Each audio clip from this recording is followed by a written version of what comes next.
गणेशशारदा चैव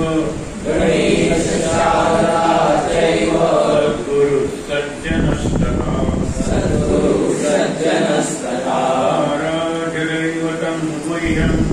आराध्यदैवतं गुह्यं सर्वं मे रघुनन्दनः गणेशशारदा सद्गुरु संत सज्जन कुलेश्वरो सर्वहि माधा रघुवीरो सद्गुरु रूपे श्रीराम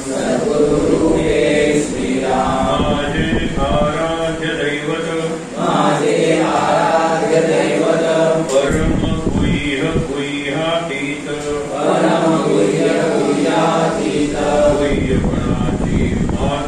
गुह्यपणाची मात न चले जेथे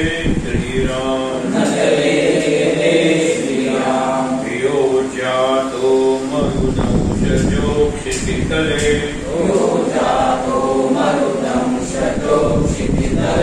संबोधयन् सज्जनान् ग्रन्थं यो रचयन् सुपुण्यजनकम्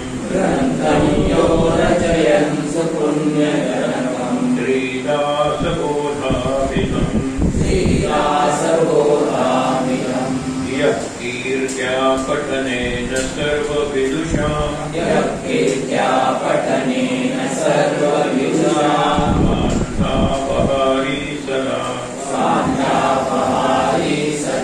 सोऽयं मुक्तिकरक्षितो विजयते श्रीरामदासो गुरुः मलावाठते अन्तरित्मावसावे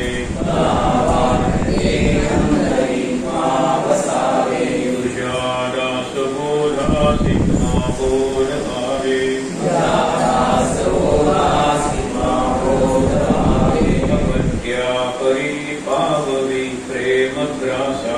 अवत्या परिपाववी प्रेमग्रासा महाराजया सद्गुरुरामदासा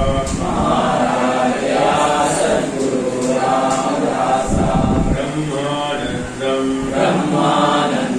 परमसुखदं केवलं ज्ञानमूर्तिं द्वन्द्वातीतं गगनसदृशं तत्त्वमस्यादिलक्ष्यम् एकं नित्यं विमलमचलं सर्वधी साक्षिभूतं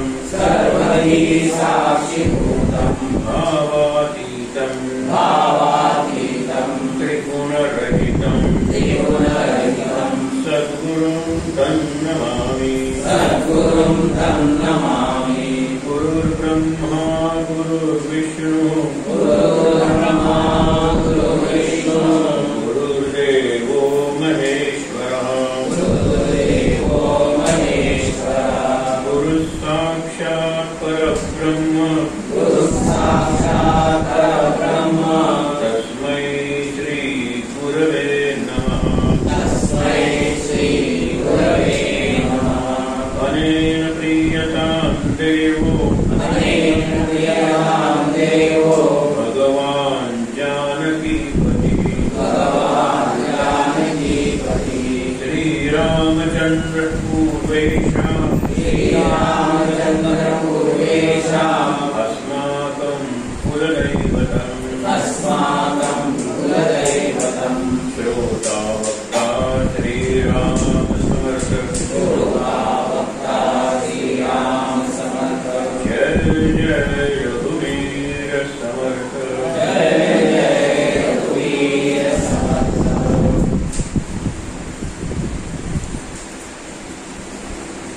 आपण तिसरा समाज बघितला होता. त्यात समर्थांनी एक आदर्श अशी दैनंदिनी सांगितलेली. दैनंदिनी आपण त्यावेळेची दैनंदिनी आजची दैनंदिनी काही फरक असणार. आपण जरा प्रातःकाळी उठावे, काही पाठांतर करावे, यथानशक्ती आठवावे सर्वोत्तमासी.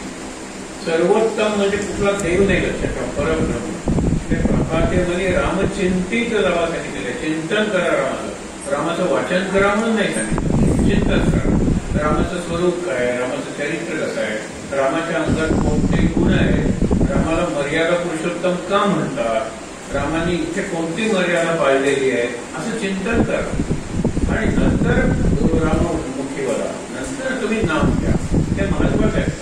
इथे काय सांगितलेलं, आठवावे सर्वोत्तमासी, मग दिशेकडे जावे, ते कोणासाठी नव्हे ठावे, शौच आचमन करावे निर्मळ जवे, मुखमार्जन प्रातस्नान, संध्या तर्पण देवतार्चन, पुढे वैश्वदेव उपासन यथासार, काही फलाहार घ्यावा, मग संसार धंदा करावा, सुशब्द राजी राखावा सकळ लोक, ज्या ज्याचा जो व्यापार तेथे असावे खबरदार, दुश्चितपणे तरी पोर वेढा लावी, म्हणजे मुलं गप असोते, या कारणे सावधान, एकाग्र असावे मन, तरी मग जेविता भोजन गोड वाटे, पुढे भोजन झाल्यावरी काही वाची चर्चा करी, एकांती जाऊन विवरी नाना ग्रंथ, एकांतात जाऊन त्या ग्रंथावर विचार करेल.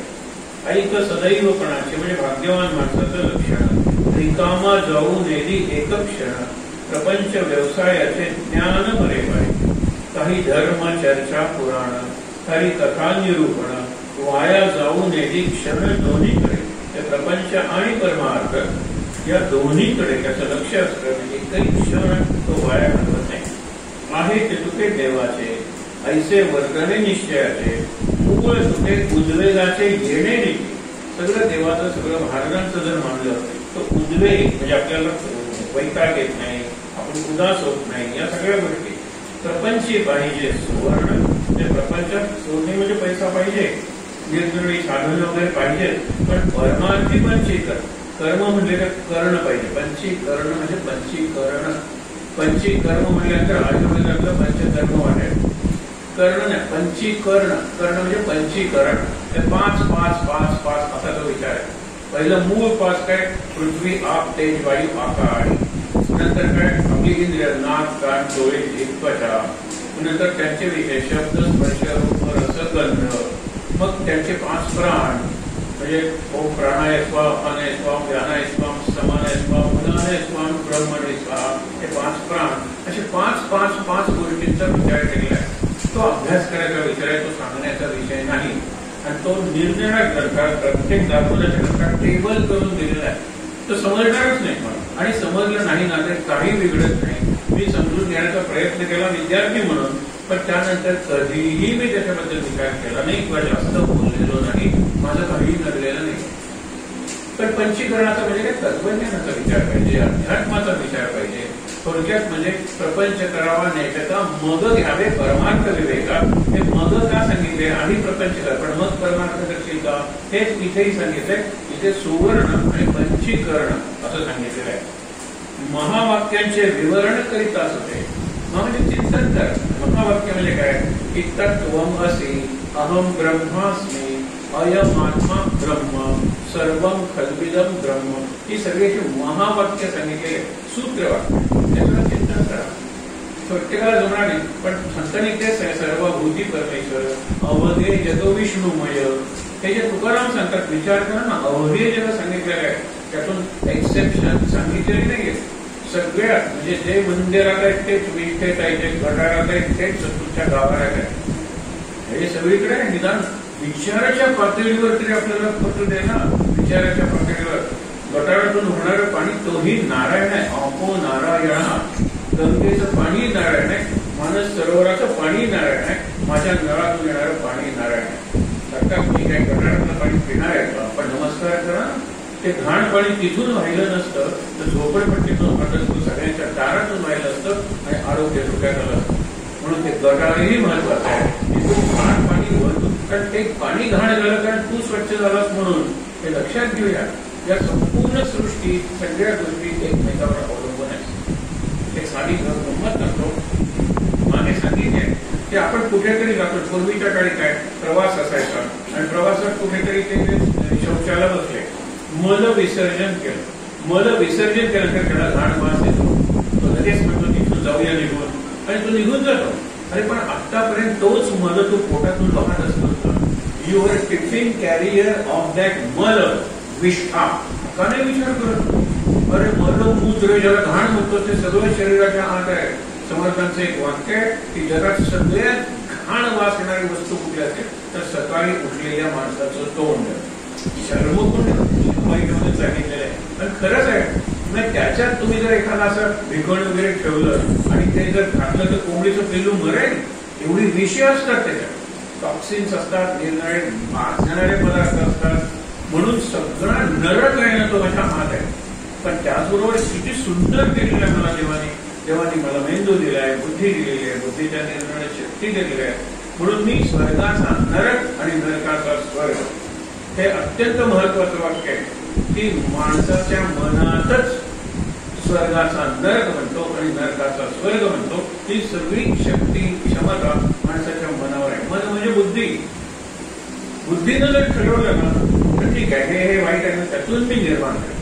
कचऱ्यातून आता किती सोनं निर्माण करतात.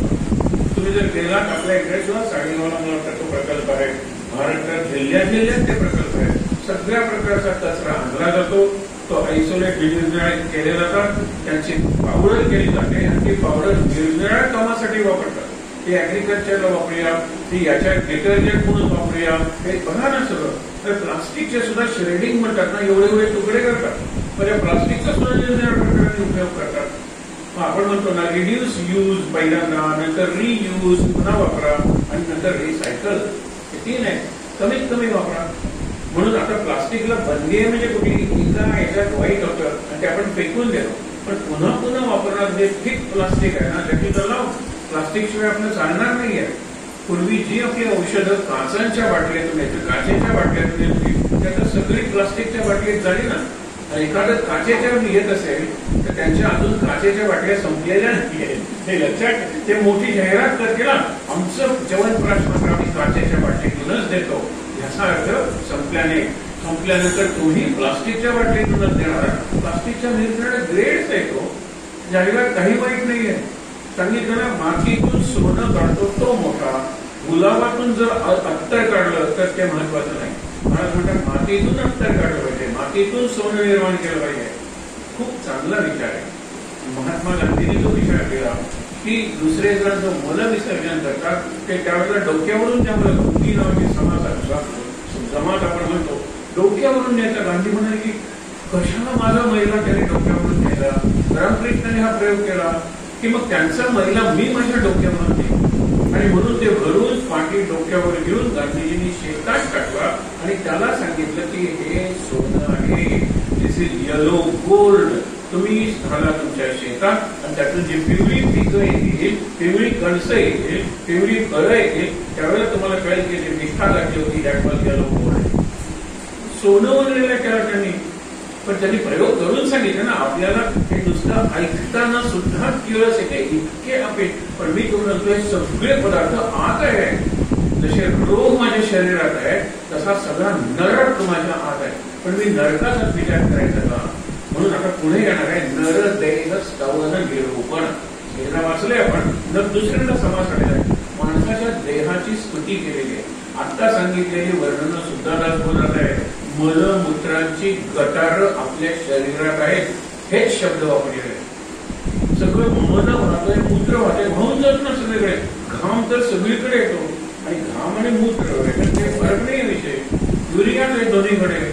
म्हणून घामालाही वास येतो, बरोबर. शरीराचं कुठलंही वर असं छिद्र म्हणतात नाहीये तिथे घाम येत नाही. डोक्यात जिथे जिथे केस आहेत तिथून घाम येतात. विचार करू, घाम आहे ते दूषित नाहीये का? टॉक्सिन ज्याला म्हणतात, विषारी पदार्थ, विषारी द्रव्य नाहीये का? ते कुठे निर्माण झालं? शरीरात ती एक प्रकारची प्रक्रिया आहे की खाल्ल्यानंतर जे दूषित होतं ते बाहेर टाकलं पाहिजे. अरे अमिबासारखा पदार्थ न दिसणारा असा तो एक पेशीय प्राणी, तो सुद्धा खातो, तोही विष्ठा करतो. आपण ज्याला मोती म्हणतो, मोती ती एका विशिष्ट प्रकारच्या जीवानं केलेली विष्ठा आहे. तो शिंपल्याच्या आत जातो, त्याची विष्ठा होत राहते, आणि नंतर त्याचा मोती बनतो. आपण ते गळ्यात घालतो, कुठेही घालतो, काही हरकत नाहीये. ते सुद्धा असं मातीतून निर्माण केलेलं सोनंच आहे. पण विचार करायला पाहिजे, आणि जर विचार केला नाही तर आपली फसवणूक होते. समुद्रामधून जाताना एखादा शिंपली असते, शेल की जी चकाकते, चांदीसारखे, आणि कोणाला चांदी वाटते. आपल्या मुलाला ती चांदी वाटू नये म्हणून कबीर त्याच्यावर पाय देऊन उभा राहतो, आणि मुलगा जो मागून येत असतो त्याला सांगतो तो पुढे जा. तो म्हणतो की बाबा का? म्हणाले विचारतोस म्हणून सांगतो, इथे तुला चांदीचा रुपया आहे असं वाटेल, आणि तू तो घेण्यासाठी खाली बघशील, मायेत अडकशील. म्हणून मला माहिती आहे की चांदी नाहीये, तो रुपया नाहीये, तो शिंपली आहे. त्यावेळेला कमाल त्याचा मुलगा, त्यांनी कमालीचा म्हणतो ना, कमाल का जबाब द्या. काय सांगितलं की अजूनही तुम्हाला शिंपली, चांदी, रुपया यात फरक वाटतो? मला फरक वाटतच नाही. सम आपण लोष्ट अश्म कांचन, माती काय, दगड काय, सोनं काय, मला एक वाटतं. हे समलोष्टात्म कांचन दिसत सांगतात. आपण सगळे सोने नाणे मृत्तिके समान मातीसारखे. तुकाराम सांगतात कमाल माझ्या डोळ्यात भेद चुकलेला नाहीये, इथपर्यंत पोहोचलं पाहिजे. ते आता पुढचा समाज आहे, बघूया. म्हणून कर्म, उपासना आणि ज्ञान येणे राहे समाधान, परमार्थाचे जे साधन तेची ऐकतच आहे. खरं आता आपण निर्णय घेतला पाहिजे. बाकीकडे त्याच्याला लक्ष, वेळ वाया घालवायचा. हे बघत, ते बघत, हे ऐकत, ते ऐकत, इकडे जा, तिकडे जा, हे घाल, ते घाल, हे घालत, ते घालत, कशाला वेळ घालवायचा? परीक्षेत सांगतोय की मला तुम्ही रोज म्हणता काहीतरी खाऊन येईल, कशाला वेळ घालवता? तेवढ्या वेळात मी तुम्हाला एक प्रश्न विचारते आणि तुम्ही उत्तर द्या. नाही, तू ऋषीचा शाप आहे, मी मरणार नाही. अन्न पाणी त्याग केलाय, मी मरणारच नाहीये. शुकदेव काय सांगतात, आम्हाला ऋषींना सवय असते, मी 7 दिवस मांडी घालून बसू शकतो, मांडी न हलवता. तू राजा आहेस, तू गाऱ्या गिरज्या कसा लोळलेला आहे, तुला भूक आवरत नाही. माझ्या वडिलांनी सुद्धा भागवत लिहिताना रोज एक बोर खाल्लेलं होतं, एक बेर खाल्लेलं होतं. तू खात असं. परत शेवटचं सांगतो, मला खाण्याबद्दल वेळ घालू नका वाया, की त्यांना लागलेली तळमळ आहे, कारण त्याला माहित आहे 7च दिवस मी जगणार आहे. आपल्याला खरं म्हणजे तेवढे माहित नाहीये. आणि तरुणांनी एवढाही जर धडा आपल्याला शिकवला नसेल तर आपण काय शिकलो सांगावं. त्या ब्रह्मदेव सुद्धा गुडघे टेकेल आपल्या. एवढा तरुण येऊन गेला तर त्याच्या ठाम मेला नाही, त्याचा पराक्रम. आणि त्याच्याबरोबर जाणारा, हे करणारा, फिरायला जाणारा, जिम मध्ये जाणारा मेला ना. म्हणजे मी मरणार नाहीये. चिरंजीव हे सर्वही मानिताते, अकस्मात सांडून या सर्व जाते. अकस्मात. मागे मी तुम्हाला उदाहरण दिलं होतं एका व्यक्तीचं, की सगळ्या जगात जाऊन आली आणि प्रत्येक देशातून काहीतरी त्या देशाचा विशेष घेऊन आली. म्हणजे ऑस्ट्रेलिया गेली तर कांगारू घेऊन आली, जिवंत नाही पण कांगारू घेण्यातलं, तिकडे गेली शामरूप घेऊन आली. असं त्याचं म्युझियम बघायला जायचं. आणि मी तुम्हाला मागे सांगितलं होतं, कॉन्क्रीट एक्झाम्पल आहे म्हणून मी तसंच रिपीट करतो. कार्यक्रमाला गेलो होतो, बरोबर एक ड्रायव्हर होता. मी म्हटलं वरची आमची मीटिंग वगैरे चालणार आहे, तू खाली बघत बस, इथे बघण्यासारख्या खूप गोष्टी आहेत. तो हरकून गेला, किती गोष्ट होत्या निर्णय. आणि दुसऱ्या आठवड्यात मी त्याला फोन केला, एकदम असतील तर ये, आपल्याला जायचंय, अर्जंटली जायचं. मग आम्ही गेलो तिथे. तो म्हणाले इथे काय झालं? त्यामुळे गेल्या आठवड्यात मी इकडे गेले, मी तिकडे गेले, उत्तर ध्रुवाकडे नॉर्वे तिकडे वगैरे सुद्धा जाऊन आले. इकडे सगळ्या जगातल्या वस्तू तुम्हाला इकडे पाहायला मिळते. म्हणताना काही घेऊन गेली, तेव्हा टेक्नॉलॉजी तिथे होती, काय घेऊन गेली. हे ड्रायव्हर म्हटलं तुम्हाला संधी मिळेल तेव्हा हे उदाहरण सांगा तुम्ही, कारण जिवंत उदाहरण. पण का मिळेल त्या सांगा बरं? काही माहित नाही, नवऱ्याला माहित नाही, मुलाला माहित नाही, सुनेला माहित नाही. आणि डॉक्टर म्हणाले जास्तीत जास्त मॅसिव्ह हार्ट अटॅक, आम्ही दुसरं निदान काय करणार आहोत, शेअर करूया. आणि असं असतंच असतं. सध्या आपण सद्गुरू म्हणतो, सद्गुरू जगत मान्यता आहे, त्यांना नोबेल प्राइज सुद्धा मिळावं एवढी त्यांची योग्यता आहे. त्यांना आला ना ब्रेन स्ट्रोक, हेमरेज झालं ना, इकडे कुठेतरी गाठ निर्माण झाली ना, तर मग महाशिवरात्रीला ते किती नाचले होते आनंदाने, इकडून तिकडे सगळ्या जगाने ते बघितलं. पण म्हणून ते जगत गुरु आहे, ते सगळं प्रत्येकाला म्हणतात खवळा खा, अर्धा खाऊन सकाळी खा, अर्धा दुपारी खा, अर्धा रात्री. अनेक लोक विचार करत नाही, एक आवळ्याचे 3 अर्धे कसे होतील एवढाही विचार करत नाही. प्रत्येक जण आज मोबाईलवरून त्या युट्यूबवरून तुम्हाला सांगतोय, आरोग्याच्या टिप्स देतोय, तेवढ्या सगळ्या घेतल्या तर आपण नक्की मरू. लक्षात ठेवा, काही किंमत देऊ नका. हा हे सांगतो, तो ते सांगतो, याच्या उलट सांगतो, दही खा म्हणून सांगतो, दही खाऊ नका म्हणून सांगतो, केळं खा म्हणून सांगतो, केळं खाऊ नका, केळं आणि दूध इज डेंजरस कॉम्बिनेशन. आणि आम्हाला म्हणतात की चित्रपट रोज कुणाचं ऐकायचं. माझ्या समोर जे आलंय ते नैवेद्य दाखवायचं आणि खायचं, फिश सुद्धा खायचं. तेवढी तयारी आहे का मीराबाईची? महाराज जर मी जिवंत असा वाटत असेल तर माझ्यासमोर विष आणणारच नाही. विषाची वाटी ठेवली तरी मांजर पुढे मारायला की वाटेच आणून जाईल, माझी खात्री आहे एवढी. तर विचार करणार नाही, सद्गुरूंना अर्पण करूया, त्याला नैवेद्य दाखवूया, हे सगळं महाराज तुम्हाला. आणि हे एकच कॉमन सेंटेन्स आहे सगळं महाराजांचं.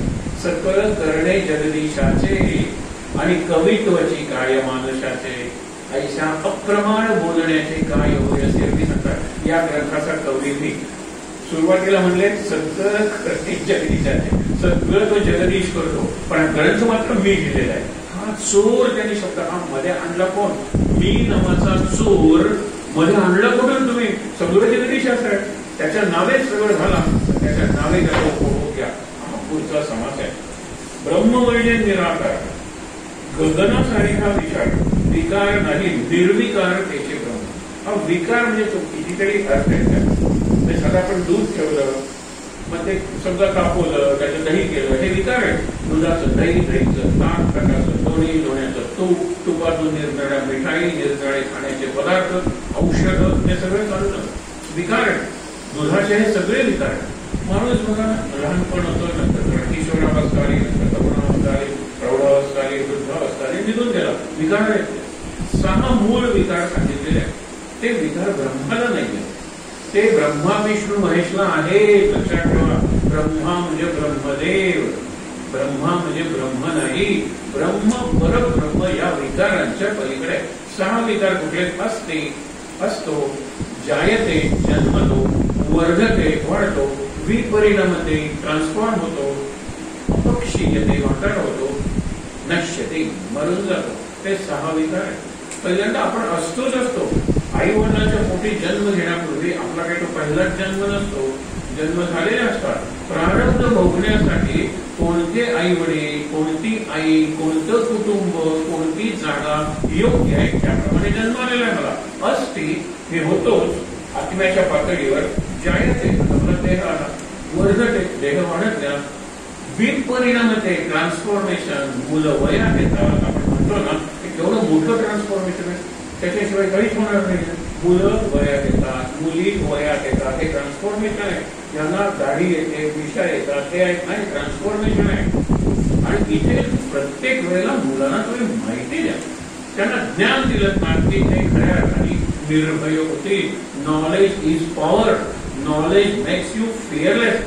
या विद्या सा विमुक्त आहे.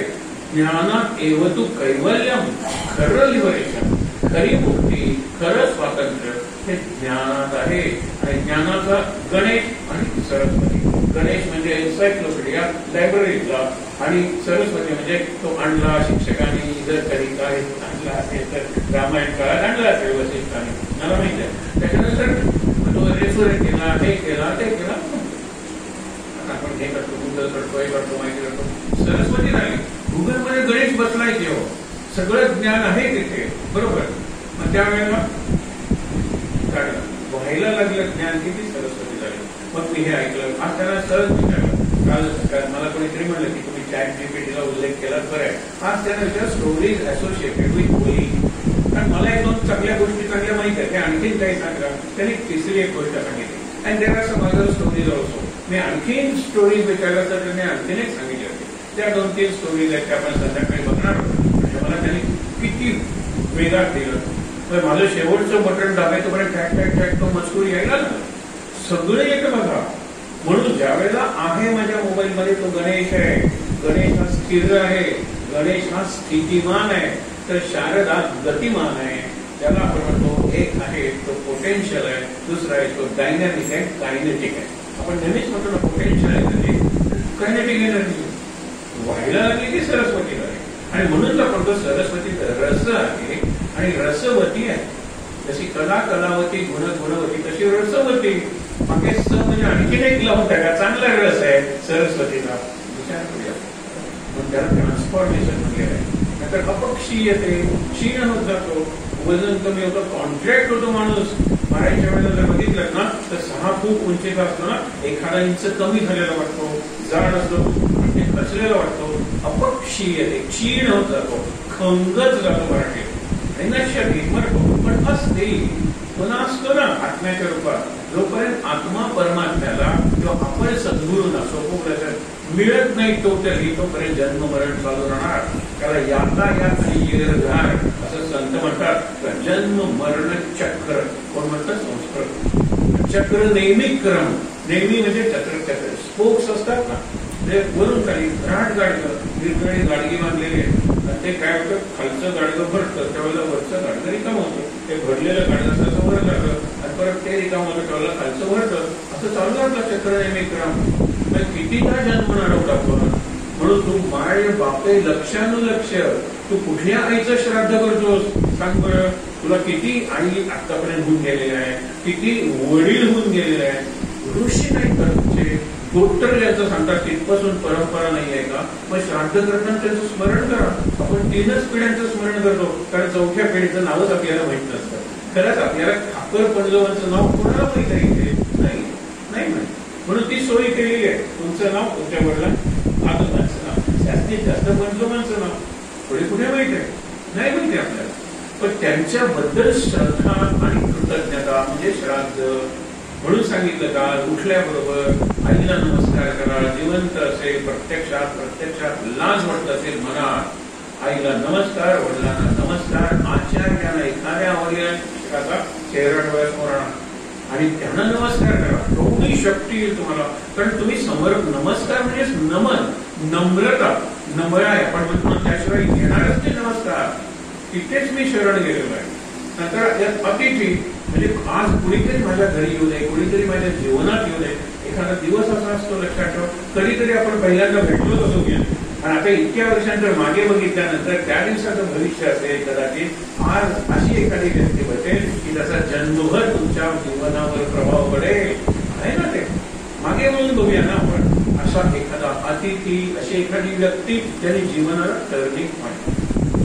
अतिथी त्याचा मी अर्थ तो करतो म्हणजे आईचं स्मरण, वडिलांचं स्मरण, ऋषींचं स्मरण, आवडलेल्या गुरुजींचं स्मरण. आणि ज्यांनी माझ्या जीवनावर प्रभाव पाडला, ज्यांनी माझ्या जीवनाला सुंदर वळण लावलं, ज्यांनी माझ्या विचारात क्रांती घडवली, त्यांना नमस्कार.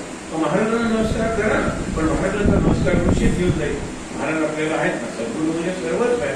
सांगतात ना, आपण सुरुवातीला म्हणतो ना की गुरु काय, देव काय, सगळं काय. माझा सद्गुरू, सर्वही माझा सद्गुरू. सद्गुरू लोके श्रीराम हे म्हणतो आपण. त्याने का सांगितलं? हा इतका बेसिक विचार आहे. हा जर कळला तर बाकी काही वाचायची गरज नाही. पण तो कळत नाही ना, म्हणून पुन्हा पुन्हा वाचवाय. हे आता या समाजातच आहे. बघूया. ब्रह्म म्हणजे निश्चळ, अंतरात्मा, तो चंचळ, द्रष्टा, साक्षी, केवळ म्हणजे दया. एक आपला 3 आत्म्याचे लेव्हल्स आहे. एक माझ्या शरीरातला, एक सगळीकडे असलेला, म्हणजे या सगळ्यांना व्यापून असलेला परमात्मा, विश्वात्मा आणि जीवात्मा. थोडं लक्षात ठेवा. अंतरात्मा. आणि अंतरात्मा साक्षी असतो. बघा, आपण बघतो, अनुभवतो, आता पुढे सगळे ऐके, ओंगे, चाके, स्पर्श करे, हे सगळं आत्मा करतो इंद्रियांच्या माध्यमातून. लक्षात घ्या. ब्रह्म म्हणजे निश्चळ, अंतरात्मा तो चंचळ, द्रष्टा, साक्षी, केवळ बोलीचे त्या. तो अंतरात्मा म्हणजे देव, त्याचा चंचळ स्वभाव, पारित आहे सकळ जीव अंतरी बसवणे. माझं रक्षण कोण करतं? हात असलेलं मी. बाबा इकडे जाऊया, भूक लागली खाऊया, झोप आली झोपूया, म्हणजे मला जगायचं आहे, मला आनंदात जगायचंय. हे कोण ठरवतं? डोळे ठरवत नाही झोपायचं की नाही, मेंदू ठरवतो. म्हणून आपण म्हणतो अंतरात्मा वगैरे फार दूर जाण्यापेक्षा ब्रेनची काळजी. Take care of your brain. आणि ब्रेन सगळ्यात जवळ असेल तर डोळ्याच्या, कानाच्या. ते डोळे आणि कान या मोबाईलमुळे धोक्यात आलेले आहेत, या टीव्हीमुळे धोक्यात आलेले आहेत, या कॉम्प्युटर लॅपटॉपमुळे धोक्यात आलेले आहेत. सगळ्यांचेच आलेले आहेत. सगळेच लवकर मरणार आहेत. मग मी मेलो तर काय मरा झोपाय. असाच जर विचार करणार असाल, सगळेच मूर्ख होत आहेत, सगळेच डल होत आहेत. मग मी कशाला विचार, ज्याच विचार करायला लागलेले त्या विचारवंतांनी सगळं नाकारलेलं आहे. आणि 16th century सोसायटी स्थापन करायला सुरुवात केलेली आहे. रिटायर्ड जजेस, retired principles, retired editors, retired nurture, retired players हे सगळे जातात, मोठी जमीन घेतात, तिथे इलेक्ट्रिसिटी नाही, तिथे टार रोड्स नाही, तिथे शहरांनी साडवलेली जमीन, आणि जर शहरात जावं तर पुण्यावरून जातात.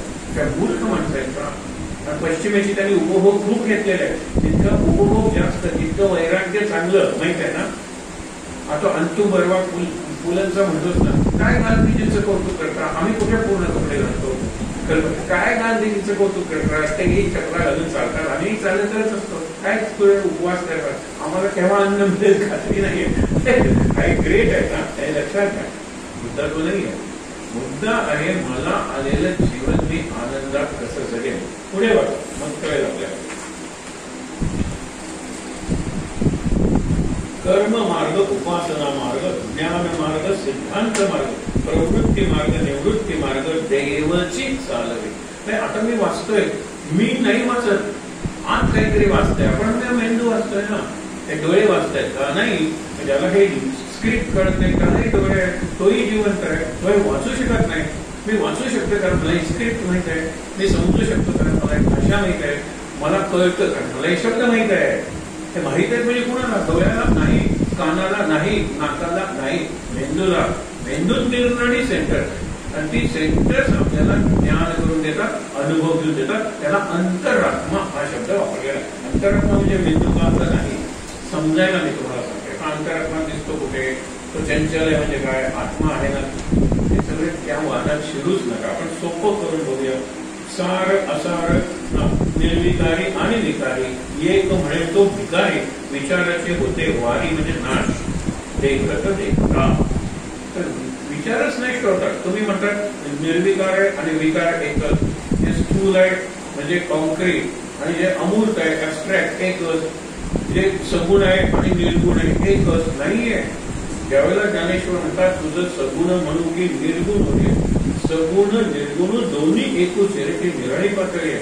हे सब म्हणतात ना गोलंकार, सब जीव गोलंकार, सब घोडे 12%, हे जे आहेत ना चुकीचं आहे, फरक आहे. पण काल आपण बघितलं ना समवर्तन, तो ज्ञानी माणूस असू दे, ती गाय असू दे, तो हत्ती असू दे, तो कुत्रा असू दे, किंवा तो या समाज व्यवस्थेच्या बाहेरचा संस्कृत माणूस असू दे, जो समदर्शी पंडित आहे तो त्या सगळ्यात परमेश्वर बघतो. म्हणून एक अत्यंत चांगलं पुस्तक आहे, गीतेवरचं, खूप मोठं आहे, म्हणजे आयुष्य पुरणार नाही, उरलेल्या आयुष्यात तुमच्याकडून ते वाचून होणार नाही. साधक संजीवनी टीका गीतेवर आहे, एवढं मोठं पुस्तक आहे.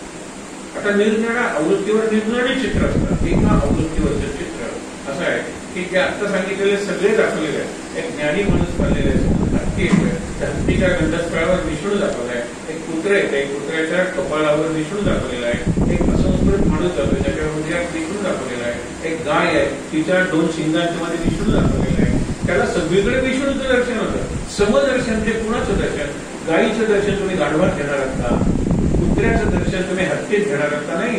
कुत्र्यातही विष्णूचं दर्शन आणि हत्तीतही विष्णूचं दर्शन, हे समदर्शन आहे. मग त्या भिकारीने विष्णूचं दर्शन, माझ्या पत्नीते विष्णूचं दर्शन, आणि विष्णूचं दर्शन घेतल्यानंतर माझं वर्तन म्हणतो समवर्तन शक्य नाही. माझी बायको जर आली तर मी तिला काहीतरी थंड दिला, ती बाहेरून आलेली आहे, पण त्याच वेळेला भिकारी आली तर मुद्दामच सरबत करून मी तिला नाही. आपण करत नाही हे, म्हणूनच आपण मनशांती नाही आपल्याला. आपण लगेच भेट करतो, आपला तो माया दुसरा जातो कार्ट्या. वावरडीत आलेलं पोर आपल्याला आपलं वाटत नाही का? आणि वावरडीकडे श्रीमंत माणसाच्या घरात वावरडीसाठी स्वतंत्र चहा असतो. म्हणजे काय, आपण चहा केल्यानंतर ती पावडर असते पत्ती, ती पत्ती उघडून नवीन चहा करतात ना. काढा आणि निकाढा असे त्याला शब्द आहेत. त्याला कषायच म्हणतात संस्कृत मध्ये. चहा कषाय, तो काढाच आहे ना, बघा ना, तो पुन्हा पुन्हा करून घेता येतो. ही वावरडी आली, ती तिला आणखीन एकदा तोच पालक म्हणजे नवीन पत्ती कशाला वापरायची? पत्तीला काही किंमत नाहीये का? किंमत तुला नाहीये हे लक्षात ठेव. तुलाच किंमत नाहीये तर तू पत्तीची किंमत नाही, साखरेची किंमत, दुधाची किंमत काय करतो? तुला किंमत नाही, हे लक्षात घ्या. म्हणून सार असार दोन्ही एक असणारच नाही. तेथे काहीचा उरला विवेक म्हणजे अविवेक आहे. परीक्षा नेणती रंग प्राणी करंटे, पाणी नाही प्राणी करंटे. दुर्दैव येतो की ज्याला परीक्षा नेणती, ज्याला परीक्षा करता येत नाही, हे चांगलं आहे, हे वाईट आहे, हे योग्य आहे, हे अयोग्य आहे. हे परिस्थितीप्रमाणे बदलता. लक्षात ठेवा की विष सुद्धा द्यावं लागतं जर सर्पदंश झाला तर सर्पदंशाची जी इंजेक्शन्स आहेत त्याच्यात सापाचंच विष आहे. ते लक्षात घ्या. आपण जे निरनिराळे व्हॅक्सिन्स वगैरे घेतो त्याच्यात ते जंतू असतात, ते अर्धमेले करून टाकले जातात. मग आपल्या ज्या व्हाईट ब्लड कॉर्प्युसल्स वगैरे WBC वगैरे ते अटॅक करून आपली इम्युनिटी वाढवतात. म्हणून सगळ्या लोकांचं विलन आहे, वो हमारी रक्षा करेगा, नाही लेंगे वो वॅक्सिन, नका घेऊ. पण त्याचं रक्षण का झालं? मी वॅक्सिन घेतो म्हणजे याचं रक्षण झालं. माझी जी इम्युनिटी आहे 100 जणांची इम्युनिटी म्हणून कम्युनिटी इम्युनिटी किंवा हर्ड इम्युनिटी म्हणते, गटाची इम्युनिटी म्हणते, त्याचा त्यांना फायदा झाला.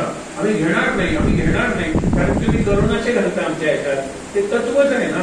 जो रोग आहे त्याचे जंतू अर्धमेले करून इंजेक्ट करायचे. ते अर्धमेले असतात, त्याचा इफेक्ट बॉडीवर होणार नाही. पण त्या अर्धमेल्या जंतूची युद्ध करण्याची सवय तुमच्या सेल्सना झाली. तुमच्या खरे जंतू आले त्यांनी त्या एक्सरसाइज केलेला असतो. हे व्हॅक्सिनेशनच्या मागचं तत्व आहे. आम्ही हे घेणार नाही, आम्ही ते घेणार नाही. काय त्याच्या बाबा ते का मोठे झाले? त्यांनी त्या बाईला बघितलं किंवा त्या भिकाऱ्याला बघितलं, प्रचंड त्याला जखमा झालेल्या तशा त्या लेप्रसीच्या कुष्ठरोगाच्या, त्यातून अगदी उझिंग सगळं द्रव येतं, प्रचंड पाऊस पडतोय. ते पुढे गेले. ते उपमेयर होत्या त्यावेळेला, व्हाईस मेयर होते त्या वरोडा गावाचे, आणि ते मागे आले. त्याने आपला ओव्हरकोट होता तो त्या भिकाऱ्याच्या अंगावर टाकला आणि आले. येताना विचार केला की मी काय केलं? डिड आय हेल्प हिम का डिड आय परपेच्युएट हिज ॲगनी? त्याच्या ज्या वेदना आहेत, वेदना नसतात, कुष्ठरोगाला वेदना नसतात, पण ठीक आहे भोग आहेत ना त्याचे. आज रात्री या पावसात मेलाच का तो? मी ओव्हरकोट टाकून त्याचं जीवन वाढवलं. म्हणजे काय केलं त्यांनी? परत येऊन त्या भिकाऱ्याला बघितलं की नाही. दुसऱ्या दिवशी ते गेले Calcutta tropical institute of medicine आणि तिथे जाऊन डॉक्टर सांगितलं लेप्रसीचे जंतू माझ्या इंजेक्ट करा. डॉक्टर म्हणाले वेडे मला बघायचंय लेप्रसी कशी होते, त्याच्यावर मात कशी करायची. ते म्हणाले आता लेप्रसी इनक्युरेबल राहिलेली नाहीये, पण जंतू टोचा, मग मला त्याच्या वेदना कळणार आहे. म्हणून ते बाबा आमचे झाले ना 4-5 हाताची बोटं नाही, पायाची बोटं नाही, नाक झडलेल्या अशा यांना घेऊन गेलो ना त्यांनी आनंदमय बसवलं. त्याच्यानंतर तेवढेचे प्रकल्प झालेले आहेत. खरंच म्हणतो हे चमत्कार आहे हा. पण त्यांनी काय सांगितलं? त्याच्या दुःखात मी माझं दुःख बघणं, त्याला एम्पथी म्हणतात. सिंपथी मागे पडली. सिंपथी तर शब्दांची नसते. आपण तर काय निर्धारित मेसेजेस पाठवायचो पूर्वी, तुमच्या दुःखात आम्ही सहभागी आहोत, तुमचं दुःख आणि आमचं दुःख. इतके तास, इतके मिनिटं, इतके सेकंड गेले रे, तुझ्या आठवणीशिवाय एकही क्षण गेला नाही. सगळे शब्द लिप सिंपथी. मला नकोय तुमचे लिप सिंपथी. एम्पथी म्हणजे I don't feel with you, feeling with is sympathy, feeling with in is empathy. ती सत्ता असते. आणि म्हणून मग त्यांनी डोक्याला हात लावला की त्याचं बरं होतं. ती स्टेप ऑन हिज फोरहेड झालं आणि त्याचे लेप्रसी वॉक्युअर ख्रिस्ताच्या जीवनात येतं, प्रत्येक संतांच्या जीवनात येतं. कारण ते त्यांच्याशी एवढे एकरूप झालेले असतात. त्याचं दुःख ते आपलं दुःख समजतात, खरं समजतात. त्याच्या दुःखात खऱ्या अर्थाने सहभागी होतात. आपण व्हर्बली सहभागी होतो. तुमच्या दुःखात मी सहभागी होतो. कसले सहभागी? आम्ही इकडे दुःखात आहे, आम्हाला पुढे काय करायचं? कारण घरातला एकुलता एक मिळवणारा मुलगा गेलेला आहे. आमच्या पुढे दुःखाचे डोंगर ठेवलेले आहेत आणि तुम्ही म्हणता दुःखात सहभागी आहे. आणि त्यावेळेला तुम्ही पार्टी घडत असता, डान्स करत असता. हे दुःखात सहभागी नाहीये. ते फार खोटं जीवन आहे. Don't express lip sympathy. Beware of pity नावाचं एक पुस्तक आहे. त्याच्यात त्यांनी सांगितलं lip sympathy is pity. Why should you pity me? मला पिटी असेल तर देव करेल, मर्सी असेल तर देव करेल. ते रामकृष्ण उठून उठले होते ना, म्हणे वैष्णव तो जो दुसऱ्यांवर दया करतो. तू कोण रे दया करणारा? तुझ्यावर दया करणारा तो दयानिधी, तो दया सागर, तो दया अर्णव आहे. तुझ्यावरही दयेची गरज आहे. या नाही त्या बाबतीत तू कोण दया करणार? सेवा कर, सेवा. दया करू नको, सेवा कर. शिव भावे जीव सेवा. मुंगीला काही घालतोय, पक्ष्यांना काही घालतोय, त्याच्यात तो शिव आहे हे बघून सेवा कर. मी पक्ष्यांना, मी चिमणीला नाही मदत, मी तिच्यातल्या शिवाला, तिच्यातल्या शक्तीला, तिच्यातल्या विष्णूला मदत करतो. या भावनेने तुम्ही करा. हा भाव आहे. ते जमलं तर मग पुढचं वाटूया. म्हणून घेव ये तेची घ्यावे, घेव न ये ते जोरावे, उंच नीच ओळखावे, ज्ञानावर ज्ञान. फरक राहणारच आहे. आपल्या शरीरात बघा डोळ्यांचं काम करू शकत नाही. कानाचं काम डोळे करू शकत नाही, पण कानाने ऐकलं, डोळ्याने पाहिलं ते सांगतं तोंड, ते पाहूही शकत नाही आणि ऐकूही शकत नाही. काय वर्णन करतो आपण सांगावर? कानाने ऐकलेलं, डोळ्याने पाहिलेलं तोंडाने सांगतो. म्हणजे कानाने काय ऐकलं मेंदू ठरवतो, डोळ्याने काय ऐकलं मेंदू ठरवतो, आणि तोंडाने काय सांगायचं मेंदू ठरवतो. It is the brain. Brain होतं समजायला.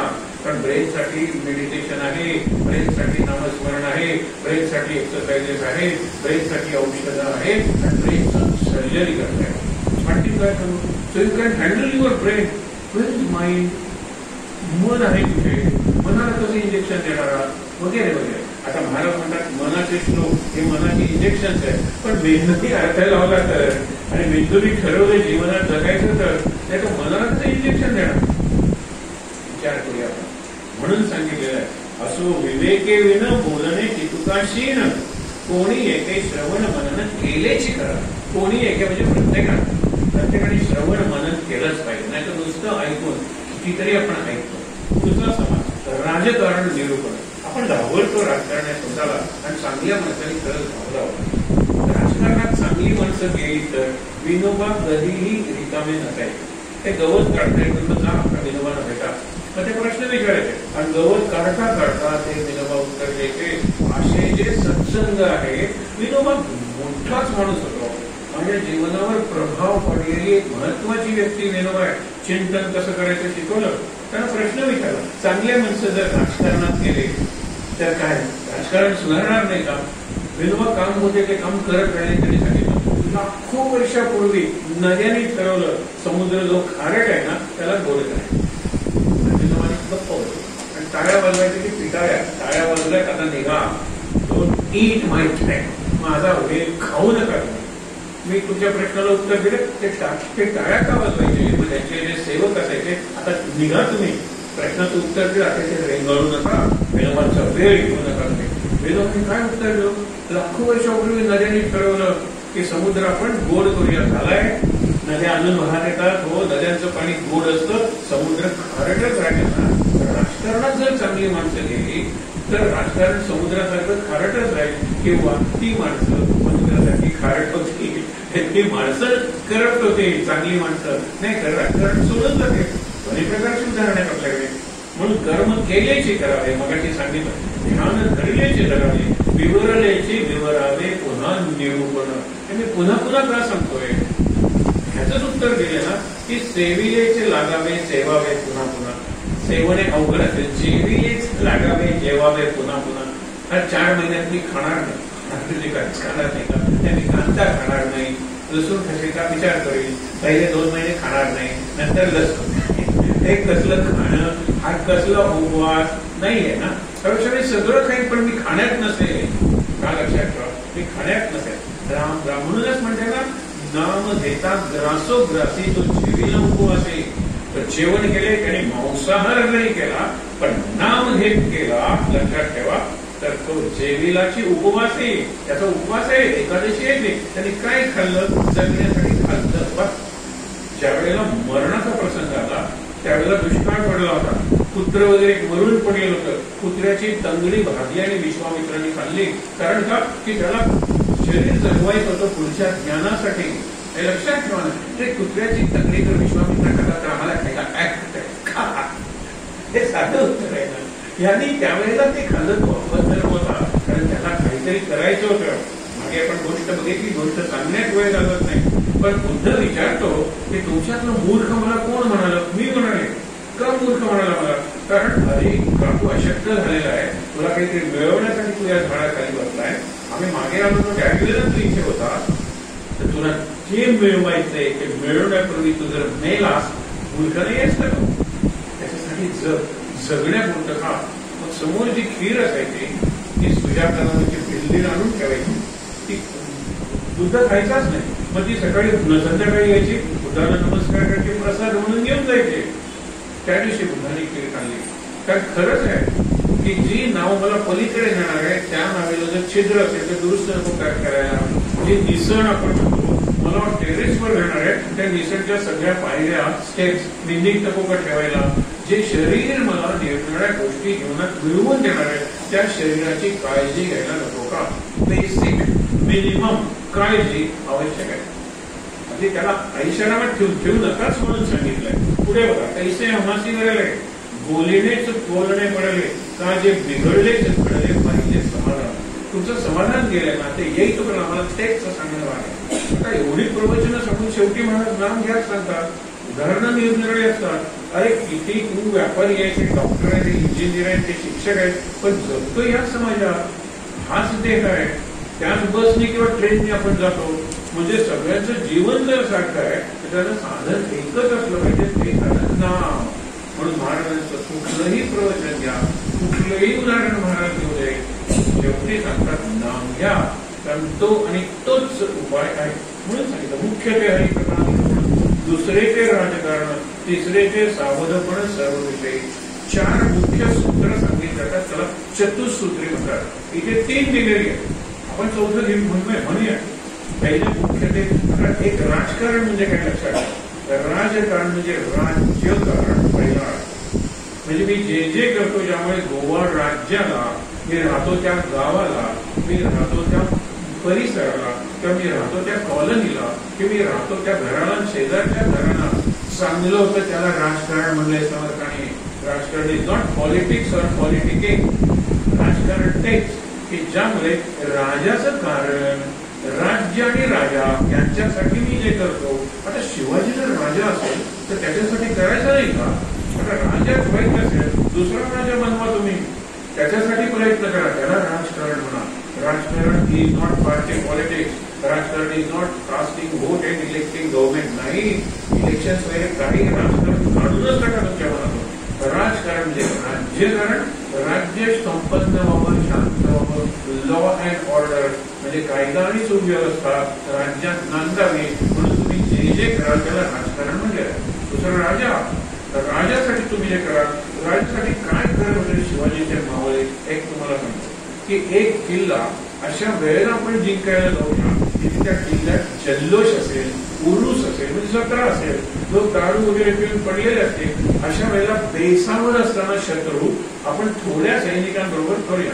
शिवाजी सगळी माहिती मिळवतो. ज्यावेळेला म्हणतो की हे बाकीचे दरवाजे तिथे असेल, इकडून मागून जाऊया आपण, त्याला कल्पना येणार नाही. दारू पेलेले असतील, नाच गाण्यात रमलेले असतील, कारण त्या सेलिब्रिटी, त्यांचा सण आहे, उरुस किंवा जत्रा आहे. अशा वेळेला ते गेले. पण शिवाजीच्या वेळेला जातो त्यावेळेला शिवाजी जिंकतो ती लढाई. लक्षात ठेवा, तो जो त्या याचा जो सरदार आहे किल्ल्याचा, त्याला जिवंत पकडतो. आणि दुसऱ्या दिवशी सरदाराला तो विचारतो, आम्ही इतक्या गुप्तपणे सगळी योजना केलेली होती, तुम्हाला तुमच्यातला एक फितूर झाला. फितूर त्याने आम्हाला सगळी माहिती दिली, त्याला मी काहीतरी सुवर्णाच्या मोहरा दिल्या. तो आता एकच सांगतो, जिवंत आहे का? सगळ्यांच्या शिवाजीचे काही सैनिक मारले गेले, बघितलं वगैरे, हा म्हणाले तो जिवंत आहे. कोण आहे तो सांग. मी पुराणावर हात ठेवून शपथ घेतलेली आहे, मी त्याचं नाव, तुम्हाला मार पण मी त्याचं नाव सांगणार नाही. शिवाजीला चिंता पडलेली आहे. असा जर फितूर जिवंत असेल, तू उद्या जास्त पैसे दिले तर आणखीन फितुरी करे, काय करावं? परत सांगतोय, तू माझा बंदी आहे, मी वाटते ते तुझं करू शकतो, तू म्हणतो मला पर्यावरण ढकलूच नाही, मी तुला त्या फितुराचं नाव सांगणार नाही, पण सांगतो तो फितूर जिवंत आहे. अशा वेळेला पहिला सैनिक म्हणतो हर हर महादेव, उडी टाकतो कड्यावरून. दुसरा हर हर महादेव, उडी टाकतो. तिसरा, चौथा, पाचवा, सहावा, सगळे मरतात. जर याच्यात जर फितूर जिवंत असेल तर सगळे मेल्यानंतर तो फितूर मरेल की नाही, ते सगळं बघितल्यानंतर तो सांगतो, मला धन्य वाटलं शिवाजी, तो फितूर आता मेलेला आहे. मेल्यानंतर जीव वाचव. 40-50 जणांनी जीव दिला असेल ना, तर महादेव शिवाजी महाराज तिथे उडी टाकत होते. जर याच्यात फितूर जिवंत सगळे मेले म्हणजे फितूर मरणार. त्यावेळेला म्हणाले, असे लोक तुझ्यासाठी आहे, त्याला राजकारण म्हणतात. हे राजासाठी केलेलं कारण आहे, आणि कारण म्हणजे कल्याण, राजाचं कल्याण, राज्याचं कल्याण. बरोबर उलट झालेले आपल्या राजकारण. कुठलाही पक्ष घ्या तुम्ही, त्यातल्या त्यात आपण म्हणायचं वरचे सत्ताधारी बरे आहेत, अजून सिद्ध करायला पाहिजे, त्यांना पुन्हा टर्म मिळायला पाहिजे, हो मिळाली पाहिजे. बाकी राजकारणाबद्दल, स्थानिक राजकारणाबद्दल बोलू नका. तेव्हा एका अत्यंत मंत्री भेटला होता, पर्सनल सहाय्य, व्यक्तिगत सहाय्य. त्यानं म्हणलं की तुम्हाला थिओरिटिकल प्रश्न विचार, उत्तर द्या. म्हणजे 40 जण आमचे आमदार आहेत, त्यांना पिळलं तर गोव्यावरच्या प्रेमाचा एक थेंब तरी खाली पडेल का? त्यांना सरकार थांबलं की विचार करावा लागेल. त्यांनी डिप्लोमॅटिकली करेक्ट उत्तर दिलं, कारण त्यांना माहित आहे उत्तर मी प्रवचनात सांगणार आहे. म्हणून त्यांनी एक थेंब पडेलही म्हणला नाही आणि पडणार नाही म्हणला नाही. तोही एका राजकारण्याचा सेवक होता, PA पर्सनल असिस्टंट, स्वीय सहाय्य तो होता ना. त्यांनी उत्तर दिलं, विचार करावा लागेल. म्हटलं उत्तर मला मिळालं ना, एकही थेंब पडणार नाही गोव्याच्या. मी लिहून देतो तुम्हाला, इतके जण आमच्या ओळखीचे आहेत, इतक्या जणांची मुलं आमच्या शाळेत शिकून गेलेली आहेत, अजूनही आहेत. अगदी फर्स्ट हँड नॉलेज आहे मला या लोकांचं. नाही, गोव्यावर एवढं सुद्धा प्रेम नाही हो. एवढासा गोवा सोन्यासारखा सरकार आला असता. फक्त पहिले मी नाव घेत नाही, फक्त पहिले मुख्यमंत्री हे मुख्यमंत्री होते कारण ते विचारवंतांचं मत ऐकत होते, त्याप्रमाणे वागत होते आणि त्यांच्या सल्ला देणाऱ्या म्हणजे आम्ही त्यांच्या मंडळीत नव्हतो, त्यांची मंडळी होती, त्यांच्या सहवासात होतो. चांगल्या जणांचे ऐकायचे. महाराष्ट्रात काही कर्नाटकात काही विचार नाही केला. गोव्याबद्दल सांगितलंच मी तुम्हाला सांगतो आणि पुढे जातो. हे आपल्याला जमलं पाहिजे. आपण संतांचं का नाही ऐकत, आपण महाराजांचं का नाही ऐकत, विचार करा ना. एक अशी गेल्या होती महाराष्ट्र परिचय केंद्र बसमध्ये गेले होते, मुख्यमंत्री हजर होते, त्यांचे PA वगैरे हजर होते. ते म्हणाले गोव्यात 11 तालुके आहेत, म्हणून तिथे जर आपण वाचनालय काढली तर वाचनालय पुस्तकं किती वेळ लागेल, खूप वेळ लागेल त्याला, नाही का? आपण काय करूया, आपण 11 तालुक्यांसाठी 11 बसेस घ्या, मोबाईल व्हॅन, मोबाईल लायब्ररी. तुम्ही जन्मलेले नसाल त्यावेळेला, तर मी गोष्ट तुम्हाला सांगते 1968-69 ची, त्यावेळेला 11 तालुक्यांसाठी नाही 7-8 मोबाईल व्हॅन्स घेतल्या गेल्या. त्या 11 तालुक्यात फिरत होत्या. इतके जण पुस्तकं वाचत होते, शेकडो पुस्तकं. ही व्हॅन मंगळवारी तिकडे जायची, गुरुवारी तिकडे जायचे आणि त्यांना चांगले बँक्स वगैरे असतात ना, मोबाईल बँक्स वगैरे, चांगल्या विंडोज वगैरे केलेल्या होत्या. सगळं वाचन वगैरे चालू होतं, सुरू केलं.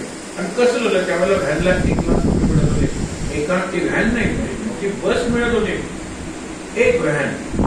तर त्यांनी तिथल्या तिथे म्हणाला 11 आहेत ना, 11 लाख मी तुम्हाला देतो, 11 व्हॅन्स आणा. पण नाही, ते पुस्तकाला खर्च करावं लागेल, तिथे एक लायब्ररी वगैरे प्रत्येकाच्यावर ठेवावं लागेल, एक नोकर ठेवावं लागेल.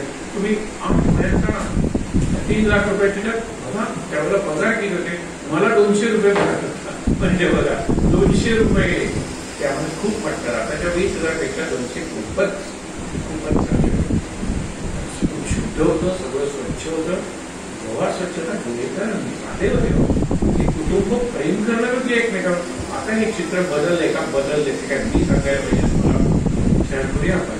कारण ते काय सांगतात, तुम्ही आमच्यावर विश्वास ठेवत नाही, तुम्ही कुणावरच विश्वास ठेवत नाही, तुम्ही कुणालाच ज्ञानी मानत नाही, तुम्ही कुणाला अनुभवी मानत नाही. गोवा घरात वापरलाय प्रत्येक गोष्टीबद्दल. अरे संवाद साधूया ना. त्यांनी सांगितलंय ते ऐकून त्याप्रमाणे वागूया. संतांनी सांगितलंय, महात्मे म्हणतात, म्हणून आम्हाला पुन्हा पुन्हा सांगावं लागतं.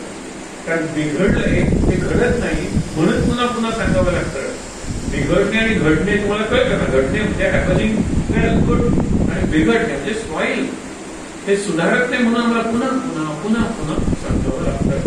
तैसे आम्हा घडले, बोलणेची बोलणे पडले, का जे बिघडलेची घडले, पाहिले समाधान. मुख्य ते हरिकथा निरूपण. पहिलं हरिकथा, कथा म्हणजे कीर्तन आणि निरूपण म्हणजे प्रवचन.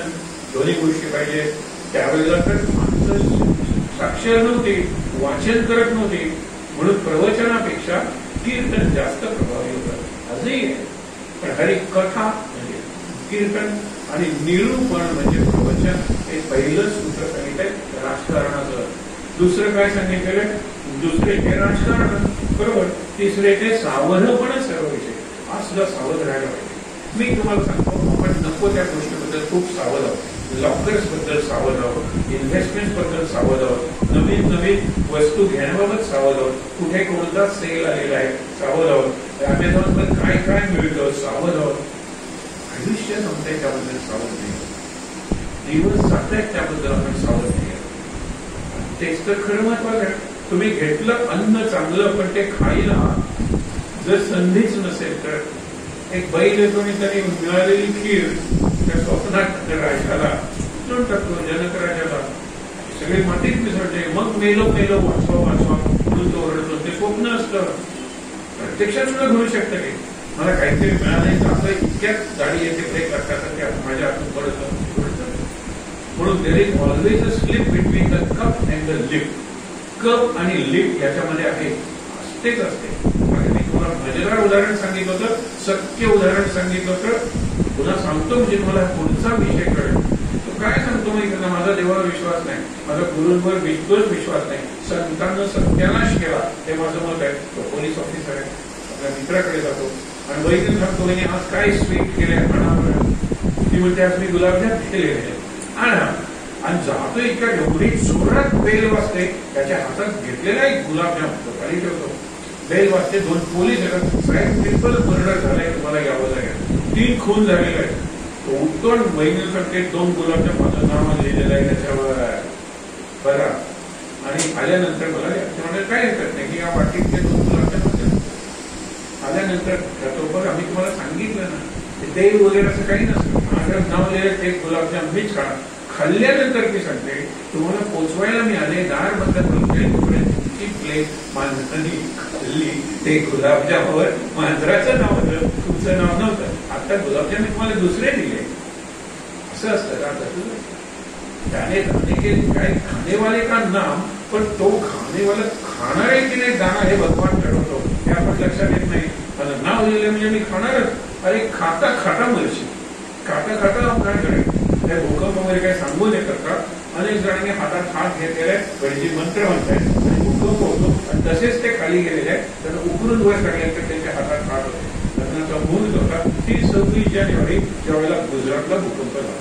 किती उदाहरण दिली तुम्हाला, जिवंत उदाहरण आहे. आता तो मुहूर्त होता, ठरवलेला होता, मुहूर्तावर लग्नाचं होणार होतं, ते मंत्र म्हणतायत हातात हात आहे, तसेच मेले होते. पण मग त्याच्यात काम्य करणार का तुम्ही? जिवंतपणे एक झाली नाही, पण मे यानंतर एक झाले. आहा ते प्रेम नाही हो. भगवान सोरा सद्गुरूच कार्य, महाराजच कार्य. एवढं लक्षात घेऊन तुमचा एक व्यक्ती मुख्य चौथा अत्यंत साक्षेप. एक चौथे सूत्र आहे, साक्षेप म्हणजे प्रयत्न करा. फेडावे नाना आक्षेप. आक्षेप म्हणजे शंका. कुणी शंका विचारली की ती फेडा, उत्तर द्या. पण आज येत नाही, नंतर द्या. आता उत्तर खिशातच असतात. एक जण विचारलं येतो की मी सावत्र घेतलेलं आहे, माझ्या आता सावत्र वगैरे गेलेले तर सुतक किती दिवस. मी म्हणलं स्वैर सुतक न मानणार मी. आणि मला तू विचारलं पण थांब, तुझ्याकडे येणार त्यावेळेला माझ्याकडे स्मार्टफोन नव्हता, तुझ्याकडे आहे ना, त्याच्यात गुगल काढ, अप्रयत्न काढ. त्यांनी सांगितलं की गुगलकडे उत्तर आहे, तर माझ्याकडे उत्तर आहे. 3 दिवसातच सुटत म्हणजे सुटलं सुटलं खास पाहिजे ते जा जायचं तिकडे. 3 दिवस कसं बसव ते 3 दिवस आहेत ना. आणि 3 दिवसांच्या हल्ली आपणही कामाला जायला लागतो. शाळेतली शिक्षिका काही 10 दिवस घरी राहणार आहे नाही, 3 दिवसानंतर आपण जायला लागतो कामाला. मग ते 10-11 दिवसांनी खरं आहे, कुठेतरी compromise with present times and present life करायलाच पाहिजे. तडजोड करायलाच पाहिजे. संतांनी तडजोड शिकवली, पण तडजोड कुठे? इन टर्म्स ऑफ भगवान परमार्थ आणि उपासना. इकडे 50-50% इकडे प्रपंच आहे, इकडे परमार्थ आहे. मग महाराज म्हणते ठीक आहे, मला वजन टाकायला सांगितले ना, मी परमार्थाच्या पारड्यात वजन टाकतो. म्हणजे 51-49 झालं ना. तू 50-50 म्हणत होता, मी 51 केले. 51% तो माझ्याकडे लक्ष आहे. 49% तू हे कर. 1% मला सुरुवात करतात ना, 1% तरी मला दे. 99% प्रपंच कर. मग आपण म्हणतो बरं वाटतंय, 2% दे. 98% प्रपंच कर. हेच महाराज कणाकणाने तुम्ही घ्या. हे पुढे बघा की चौथा अत्यंत साक्षेप. फेडावे नाना आक्षेप. अन्याय थोर अथवा अल्प क्षमा करीत राहावे. ही लक्षणं कुणाची सांगितलेली आहेत? हे मठपती असतात ना, त्यांच्यासाठी हा समास आहे. त्यांनी राजकारण केलं पाहिजे, ते राज्यासाठी राजासाठी आपलं जीवन घालवलं पाहिजे. पण आपल्याला त्यातल्या बऱ्याच गोष्टी लागतात, म्हणून पुढे आपण आकडे घालून सांगितलेले आहे. एक, जाणावे पराचे अंतरण.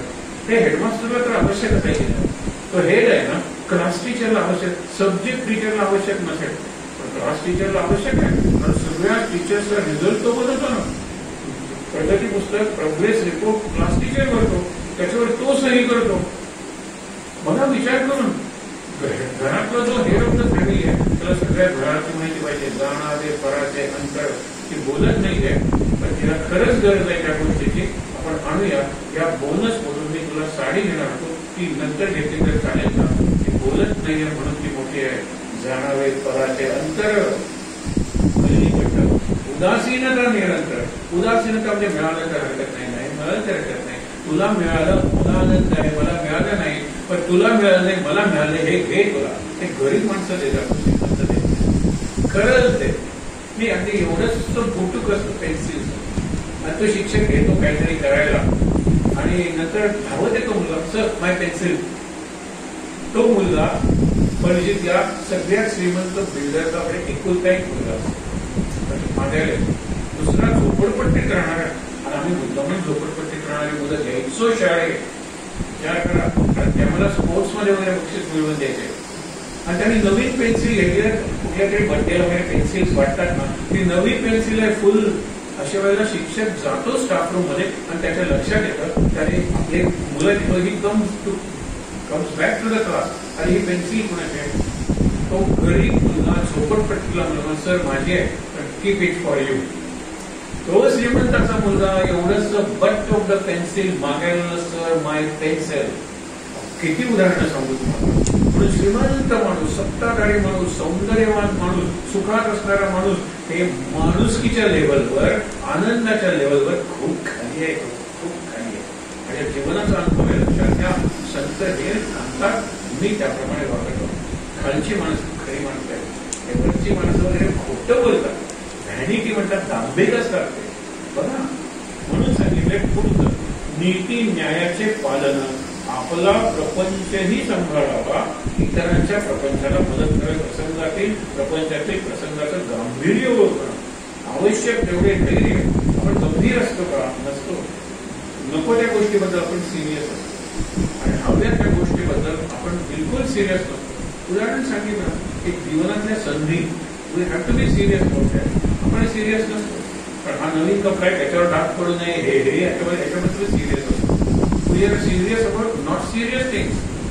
हे सांगितले प्रसंग व्याप वाढवावा पण त्यात अडकू नये. व्याप वाढवा, एकाचं दुसरं दुकान, दुसऱ्याची तिसरी ब्रांच करा ना, पण त्यामुळे गोंधळाला यायचं होतं, पण काय त्या दुकानात शॉर्ट सर्किट झालं म्हणून तिकडे अरे गेलं दुकान खड्ड्यात, मी जाणार आहे माझ्या गुरुच्या उत्सवाला का नाही? त्याच्यावर बळी पडते उपासना. पाहुणे आले ना काही हरकत नाही, आपण जायचं होतं ना माणसाला, काही दर महिन्याला उपासना असते, काय गेलंच पाहिजे नाही. पाहुणे आलेले बघा, पहिला बळी मी उपासनेचा पडतो. आपण जी कारणं सांगतो ना, मला यायला जमलं नाही, माझ्याकडून ते वाचन झालं नाही, मी ते यायला सुरुवात केली होती, ते अर्धवट राहिलं, मी ते करायला सुरुवात केली होती, ते अर्धवट राहिलं, ते व्रत माझं पूर्ण झालं नाही. अरे ते पहिला बळी तू घेतलेला आहे. जसं त्या बकऱ्याला देवी समोर मारतात ना, तशा तुझ्या चांगल्या गोष्टींना तू बळी दिलेला आहे, आणि जगात सासूबाईंमुळे झालं नाही, कुटुंबामुळे झालं नाही, शेवटी जबाबदारी, कसली जबाबदारी? यांची जबाबदारी पार पडली की त्यांची जबाबदारी नाही, कुटुंबाची जबाबदारी पार पडायची. तरच ना, फक्त याला दोन तास तुझ्या बायकोचं ऑपरेशन आहे करण्याचं, आणि ते करणारे ते मुंबईचे बावलेकर, कारण तिथे 3 महिने झोपून राहणार. मी मुंबईत पुन्हा अरे आम्ही ओळखतो की तू फक्त महाराजांना जवळ राहा. वर्षभर ती बाई तिथे होती, रोज एक माणूस जात होता महाराजांचा, एक माणूस, आणि त्याला धन्य वाटत होतं. दुसरे त्या माणसाला दुसऱ्यांदा जावं लागलं नाही, आणि वर्षभर त्याच्या बायकोची काळजी घेतली गेली. हा इकडे धंदा करत राहिला. तुला महाराजांना घट्ट धरून राहा, महाराज तुझ्या पत्नीची काळजी घेते, पण मी पत्नीची काळजी घेण्यासाठी वर्षभर मुंबईला राहतो, खर्चासारखा खर्च करतो, आणि इकडे सगळे उत्सव चुकवतो, सगळी उपासना चुकवतो. चुकीचं आहे. महाराजांनी तरी सांगितलं जायचं तर जा, नाम चालू ठेवणार, कुठल्याही परिस्थितीत तुला नाम चालू ठेवता येतं ना, ते जास्त महत्वाचं आहे. म्हणून सांगितलं त्यात वाढवावा पण त्यात अडकू नये. स्वतःकडे कमीपणा घ्यावा, अज्ञानपणा घ्यावा. आपण मला माहित नाही हे कितीदा म्हणतो सांगावं नाही, I have no idea, I don't know it. आणि दुसऱ्याने सांगितलं हा बरोबर असेल, कितीदा म्हणतो. मग ओके वगैरे हे निराळच. ओके आपण म्हणतो, त्याला ओके म्हणत नाही. आता तुला मी देणार होतो, पण माझे मी आणायला विसरलो. ओके, तेव्हा अत्यंत महत्वाची गोष्ट होती, औषध होतं, तो विचारलं ओके. म्हणून पण ठेविले अनंते तैसेची राहावे चित्ती असू द्यावे समाधान. आपण ओके कशाला म्हणतो? 4 वाजता येतोयस ना, ओके. अरे कसलं व्यवहारातलं ओके? 4 वाजता तो येणार आहे, तुम्ही महत्वाच्या ठिकाणी जाणार आहे, तो येत नाही आणि सॉरी म्हणतो 6 वाजता, ओके. हे ओके महत्वाचं आहे, हे ओके महत्वाचं आहे. मग आम्ही तू खायला येतोस ना, जेवायला येतोस ना, आता ही वेळ झाली पाहिजे त्याची, येतोस ना म्हणतो ओके ओके ओके. ते कसलं व्यवहारातलं ओके? Transactional okay. जीवन आपलं आहे ना ते प्रसंगानुरूप ओके. म्हणून सांगितलेलं आहे दुष्ट लोकांवर उपकार करावा म्हणजे त्यांना जिंकून घ्यावे. अशक्य कठीण कार्य प्रयत्नपूर्वक करावे हे समर्थाने सांगितलेलं आहे. लक्षात पुढे एका कार्यासाठी उद्देशासाठी एकत्र आलेला समूह भंगू देऊ नये. ग्रुप राखावा. आणि तुम्हाला वाटते तुमच्यामुळे ग्रुप फक्त तुम्ही बाजूला व्हा. बरोबर आहे, माझ्यामुळे ते लोक तू त्यांना मॅनेज चांगला करू शकतो. तुम्ही 4 दिवस येत नाही ते करा ना. तुम्ही महंत आहात, यू आर द लीडर. महंत म्हणजे लीडर. त्याने हे केलं पाहिजे. बाकी वाद टाळावा, संवाद साधावा, दुसऱ्याचं दुःख जाणून त्यात सहभागी व्हावे. एम्पथी दिलेली आहे. विचारासहित चिंतनपूर्वक पाठांतर अपार पाठांतर करा. पण विचारासहित अर्थ समजून घ्या. सदैव परोपकारासाठी तत्पर असावे. तत्पर म्हणजे रेडी. कितीतरी मंडळी असतात थांबून येतात. आमच्या कॉलनीचं अशी माणसं कुठेही माणूस न्यायला त्यांना कळलं जातात, अर्धा दिवस रजा काढतात. पण ते बांबू आणतील, हे आणतील, तिरडी बांधतील, त्याला बांधतील आणि कोणी न्यायला येणार नाही तर खानदार येतील, कोणी जाळायला येतात, जाळतील, सगळं करतात. विचारत नाही का कुठल्या धर्माचा एक आहे त्याच्याप्रमाणे धरून जातात. तत्पर आहे. ते विशेष लोक असतात ते लक्षात. एकाला मी सहज विचारलं, माझा शेजारी काय 108 झाली हो. मी आपले 108 नाही, तुम्ही 108 का विचारता? जास्तही झाली असते. पण 108 ला काय म्हटलं? 108 जपप काय वगैरे. काल एके ठिकाणी वाचलं, मला खूप आवडलं. 21,600 हे संपूर्ण दिवसात आपण श्वास घेतो. श्वास आणि उच्छ्वास म्हणजे श्वासावर नाम म्हणतात त्यावेळेला उच्छ्वास आला त्याच्यात म्हणजे अर्धे झाले. 21,600 किती झाले? 1080 झाले. 10,000 ते 10,000 आम्ही पहिले 3 आकडे 108 आहे. म्हणजे प्रत्येक श्वासावर नाम घ्या. 108 तुम्हाला घरी जाऊन गणित करून बघा. 21,600 त्याचे अर्धे 108 पहिले आकडे टाका. 10,700 होत असते, 10,800 होत असते. प्रश्न 108 हे 108 म्हणी घेतले. प्रत्येक श्वासावर नाम घ्या हे सांगण्यासाठी 108 म्हणी. पुढे सदैव आधी स्वतः कृती करून नंतर ती इतरांकडून करून घ्यावी. क्रिया करून करवावी बहुता करवी. हे फार सुंदर असं एक साधन आहे. कोणाचं पत्रद्वारा दासबोध अभ्यास निर्माण झाला. त्याचं एक बोधवाक्य होतं, क्रिया करून करवावी बहुता करवी. आधी दासबोध वाचा, मग इतरांकडून सप्ताह करून घ्या, मग इतर दासबोध प्रसार करायला सांगा. आधी स्वतः करा, मग इतरांकडून करून घ्या. नंतर विवेक तापट विवेकही माणसाला दूर ठेवा. विक्र्या कामचोर माणसाला आपले गुप्तवेध सांगू नका. अंतःकरण पवित्र असावे. इतके गुण असलेल्यांनाच राजकारण साधते. किती गुण सांगितले सांगा ना, त्यांना राजकारण चालतं. शेवटी काय सांगा, श्रोती कळून आक्षेप दिले म्हणूनच त्यांनी श्रोत्यांनी शंका विचारली. आक्षेप म्हणजे शंका विचारली म्हणून सांगितलं. हे खरं राजकारण आहे. म्हणून बोलिलेचे बोलिले न्यून पूर्ण क्षमा केले पाहिजे श्रोती. आता म्हणून लक्षात हे मगाचा जो हा समास आहे त्याचाच पुढचा समास आहे. ऍप्लिकेशन महंत हा समर्थांचा सामाजिक आणि आध्यात्मिक नेता. त्याच्यासाठी आवश्यक गुण शुद्ध स्वच्छ सुंदर लिहावे. त्यावेळी हस्तलिखित पोट्या होत्या, प्रिंटिंग नव्हतं. मग तुम्ही शुद्ध जर लिहिलं, लोकांना वाचता येईल असं लिहिलं तर खरं आहे ना. म्हणून मला वाटतं कुठल्याही डॉक्टरने पोथी लिहिली नसेल. काय खरं ना ते लिहिलेलं बघा ना. म्हणजे खरं तुकारामाकडे जावं लागेल काय लिहिलं ते वाचायला. गाथा अभंग असा सगळा प्रकार आहे. म्हणून तुम्हाला सांगतो की शुद्ध स्वच्छ सुंदर लिहावे आणि वाचावे. हरिकथा निरूपण यथायोग्य राजकारण वाचून अर्थ सांगणं हे शंका समाधान मगाच सगळं सांगितलं. भावी घटनांचं ज्ञान, पूर्वानुमान काय होणार याची कल्पना आली पाहिजे आणि त्याप्रमाणे पूर्वतयारी केली पाहिजे. एकांताची आवड, सर्व ठिकाणी सर्व कामात असणे, पण पाहू जाता न दिसणे, गुप्त ते गुप्त जाणावे, आनंद वन बोलणे. दास डोंगरी राहतो यात्रा देवाची पाहतो. आता तो दिवस रामदास आता नाहीये, पण रामदास कसे वागायचे? त्या फाल्गुन चालू आहे, आज फाल्गुनी पौर्णिमा आहे, महिनाभर आधी ते तिकडे जायचे. शिवाजीकडून शिधा यायचा, मग ते तांदूळ गहू निवडावे लागायचे, त्याच्यात बारके बारके दगड असायचे, मग त्याच्यामध्ये करावं लागायचं काय, दळावं लागायचं. त्याचं पीठ आहे लोकांना देऊन त्याच्या भाकऱ्या, त्याचे लाडू वगैरे काही करायचे असतील तर ते सगळं करण्यासाठी बरोबर अमावस्या यायची. फाल्गुनी अमावस्येला एका भक्ताच्या कानात समर्थ सांगायचे की जी टेकडी दिसते ना तिथे मी आहे, आणि जर मोठं संकट आलं, अडचण आली तर मला बोलव. असं डोंगरी राहतो, माझं तिकडे लक्ष असेल, यात्रा देवाची राहतो. अरे समर्थ कालपर्यंत होते, कुठे गेले कळलं नाही, कारण नाही फक्त नमस्कार आणि चमत्कार. रामाला विसरून रामदासाची पूजा करायला लागतील लोक. मला पालखीत बसवतील, कारण रामाला कोणी बघितलंय? रामदासाला सगळ्यांनी बघितलंय, हे लक्षात ठेवा. आणि म्हणून तुम्हाला सांगतो, दास डोंगरी राहतो यात्रा देवाची पाहतो, ते समर्थ करायचे. तसं महत्वाचं आहे, सगळीकडे असलं पाहिजे, पण दिसलं नाही पाहिजे.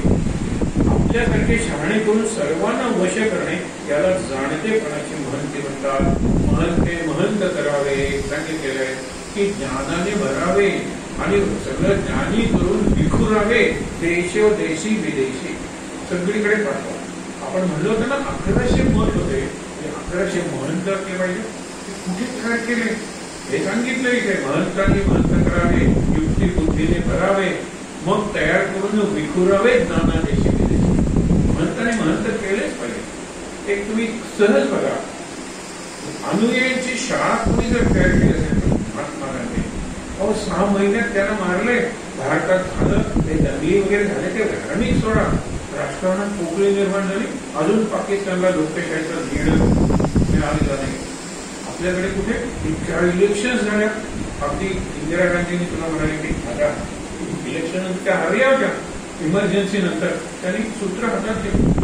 कुठेही रक्तपात झालेला नाहीये. इतकं का अनुयायी निर्माण केले होते. निरनिराळ्या प्रकृतीचे असते, वल्लभभाई पटेल असतील, राजेंद्र प्रसाद असतील, राजाजी होते, जवाहरलाल नेहरू होते, तयार केल्या होत्या, स्त्रिया होत्या. हे महत्वाचं काम आहे. दुसरं उदाहरण विज्ञानात होमी भाभा अपघातात मारले गेले. होमी भाभांकडे सगळा ऍटॉमिक प्रोग्राम नेहरूंनी विश्वासाने दिला होता. बाबांनी सांगितलं एका अटीवर मी भारतात राहून संशोधन करतो, मी फक्त तुम्हाला आन्सरेबल असलं पाहिजे, not even to the defence minister. आजही बघा सगळा अणूचा कार्यक्रम आहे, इस्रो वगैरे ते काय त्या राज्याच्या मुख्यमंत्र्यांच्या ताब्यात आहे. नाही त्याची उत्तर द्यायची गरज नाही. तुम्ही का केलं? I will explain it to the prime minister. हे भावानी केलं. अपघातात मारल्यानंतर भारताचा कार्यक्रम मागे व्हायला हवा होता. अरे भाभा गेले, पण भाभा गेले साराभाई होते, भाभा गेले, अरे मेनन होते, अरे भाभा गेले, हे होते सेकना होते, अरे भाभा गेले. किती 4 महत्वाच्या संस्था होतात तिथे आपल्या योग्यतेचे विद्यार्थी तयार केले आणि नंतर गेले. आपण का तयार करत नाही? आपल्याला भीती वाटते. कारण मी जर जिवंत असताना मला पुन्हा सत्ता मिळाली तर हात डोळी जोड होईल. म्हणून एखादा मुख्यमंत्री ज्यावेळेला जातो त्यावेळेला अत्यंत बावलट माणसाला मुख्यमंत्री ठेवून जातो, कारण आपल्यालाही काही नवीन नाही.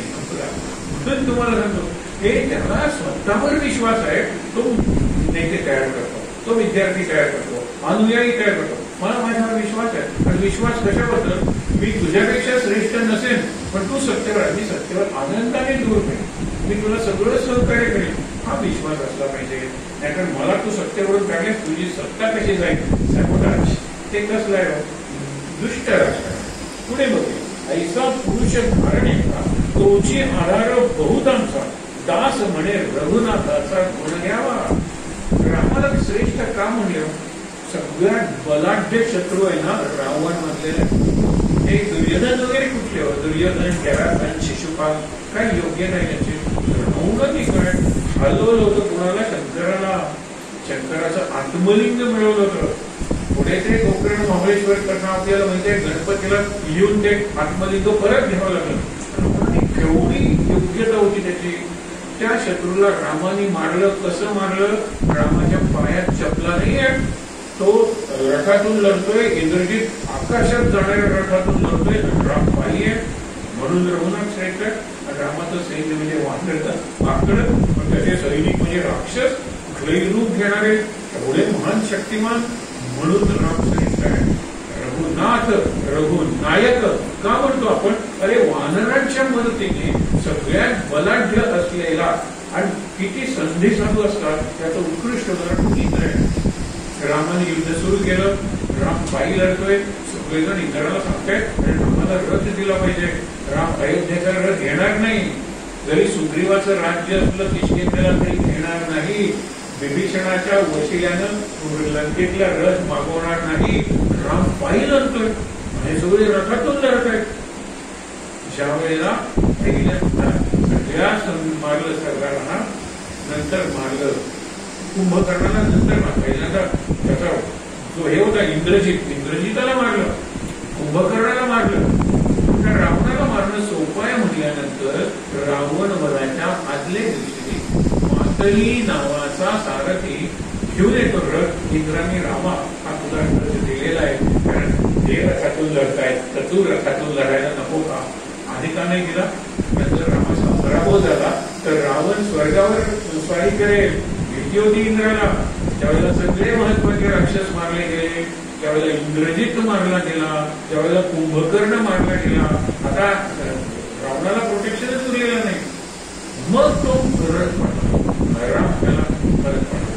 नंतर काही ठिकाणी उद्या काय हो रामाने तो रथ स्वीकारला पण नाही. त्याला विभीषण विचारतो, ही विभीषण गीता आहे की रामा तुझ्याकडे रथ नाही, तो माझ्याकडे रथ आहे तर तुला दिसत नाही. माझ्याकडे चारित्र्य आहे, माझ्याकडे धैर्य आहे, माझ्याकडे नेतृत्वाचे गुण आहे, माझ्याकडे हे आहे, हाच माझा रथ आहे. तुझ्या रथाला 4 गुण आहेत तर माझे 4 गुण, तुझ्या रथाला 2 चाकं तर माझी जी श्रद्धा आहे परमार्थ आणि प्रपंच त्याच्यावर, माझं पत्नीबद्दल कर्तव्य आहे, माझं उद्या परत गेल्यानंतर राजाबद्दल, ते सगळं आहेत ना ते रथाचे निरनिराळे भाग आहे. असं रथाचं रूपच सांगतो. विभीषणाला म्हणतो हा रथ माझ्याकडे आहे. I have the chariot of character, जो रावणाकडे नाही आहे, जो कुंभकर्णाकडे नव्हता आणि जो इंद्रजिताकडे सुद्धा नव्हता. चॅरियट, चरित्र आणि कॅरेक्टर तुम्हाला ऐकायला बरोबर नाही वाटत शब्द, आणि त्याच्यावरूनच आलेला आहे शब्द. चॅरियट आहे, चारित्र्य आहे, मला कॅरेक्टर आहे. तुमच्या त्या घोड्यांच्या रथाची मला गरज नाही आहे. हे पुढे वाचूया, शेवटकडे बघूया. 7 आहे मूळ माया. हे नदीचं रूपक आहे. हा काय फार महत्वाचा समाज नाही. रूपक म्हणजे म्हणजे कल्पना आहे नदी. आता माझं जीवन एक नदी आहे, नदीची वळण, त्याची माझ्या जीवनाला आलेली वळण, नदीवरच्या लाटा म्हणजे माझ्या मनात येणारे विचार, नदी हे सगळं आहे ना तसं. हे जरा चंचल नदी. मूळ माया चंचल नदी गुप्तगंगा, स्मरणे पावन करी जगा, प्रचित रोकडी पहागा अन्यथा नव्हे.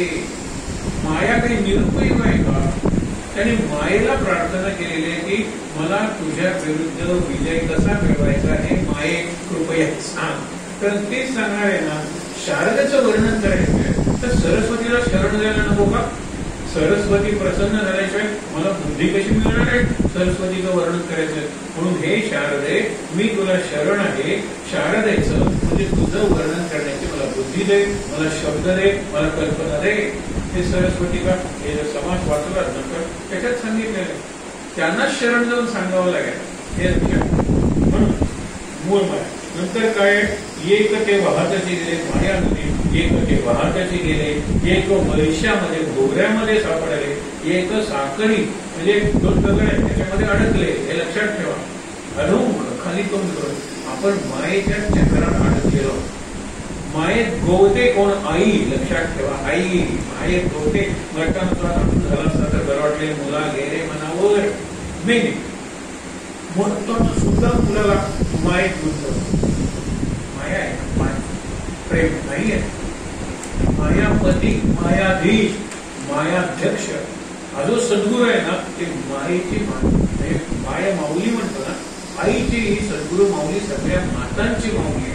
म्हणून एक वाक्य हे लक्षात ठेवा.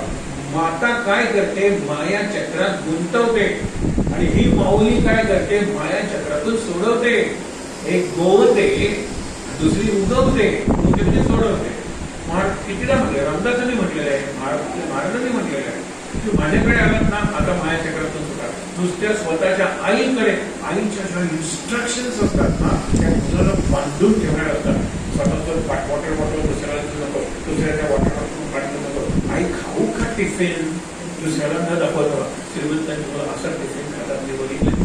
आम्ही झाकणं उघडायला सांगितलं, पिऊला सांगितलं उघड रे झाकण. काय तू खाते सँडविच, तू बाकीच्या बघायचं नाही.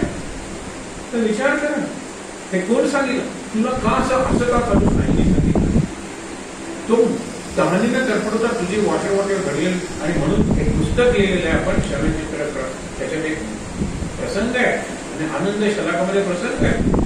ती मुलगी धावत जाते, तो पोदेर आलेला आहे. पोदेर पडला लोक म्हणतात. आणि तरुण जागा असतो, कष्ट करतो, कारण त्याची आई आजारी आहे, पैसे पाठवायचे. तो तिथे पडतो विशुद्ध. आणि सगळेजण पाण्यानं ही मुलगी मनातल्या मनात विचार करते की जास्तीत जास्त आई मला जेवायला देणार नाही, कारण माझी वॉटर बॉटल ती त्याला दे. ती वॉटर बॉटल उघडते, त्याच्या तोंडात घालून त्याला पाणी पाजते, तो शुद्धीवर येतो आणि निघून जाते. नंतर आईला कळतं, आई म्हणते I am proud of my daughter. पण लक्षात ठेवा, त्या मुलीला मनात विचार येतो, आई मला मारेल, तू वॉटर बॉटल दुसऱ्याला का दिली, आई मला उपाशी ठेवेल, तू वॉटर बॉटल पोदेराच्या तोंडात तो बैकार तरी आहे का? तर किती घाणेरडे संस्कार आहेत. म्हणून मला जर विचारलं तर मुलाची सगळ्यात पहिली शत्रू आई आणि पहिला मित्र आई, हे लक्षात ठेवा. चांगल्यात चांगलं मित्र आई, चांगल्यात चांगली शत्रू आई, हे स्वतःबद्दल सांगितलेलं आहे. तू सगळ्यात चांगला मित्र आणि तू सगळ्यात वाईट शत्रू. उद्धरेद आत्मना, हे तुला उद्धार कर. म्हणून ही आई आहे ना, ही माया आहे.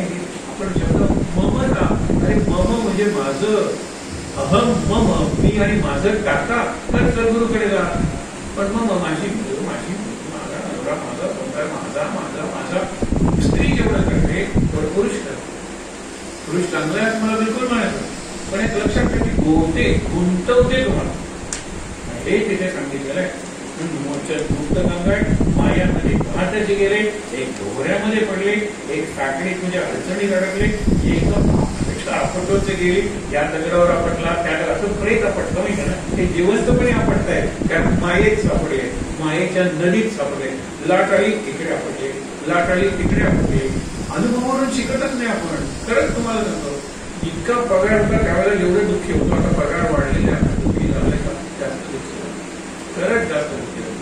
कारण आलेल्या पैशाने आपण जे करत गेलो ना, ते दुःखाचं कारण नाही. आणि जर मी काय पूर्वी कधीतरी महिन्यातून एकदा जातो, आता काय 7th पे कमिशन, आता 8th पे कमिशन अनाऊन्स होईल. आता कदाचित होणार नाही, कारण थोडा फंड आलेले, पण होईल. भरपूर पैसे येते. मग आपण काय करू, शनिवारी एक ठिकाणी, रविवारी एक, 2-2 विकेंड करायला. खायचं प्यायचं, जागायचं, नाचायचं, नको ते करायचं, फोटोग्राफी घ्यायचे. पुढील आठवडा आहे ना, तो निष्प्राण, अचेतन, प्रेतासारखा घालवायचा. आणि सोमवारी आपली डोळे उघडत नाही, सोमवार त्याचा पहिला दिवस. म्हणून तुम्हाला सांगतो ना, अक्षरच पैसे नव्हते त्यावेळेला मी आनंदात.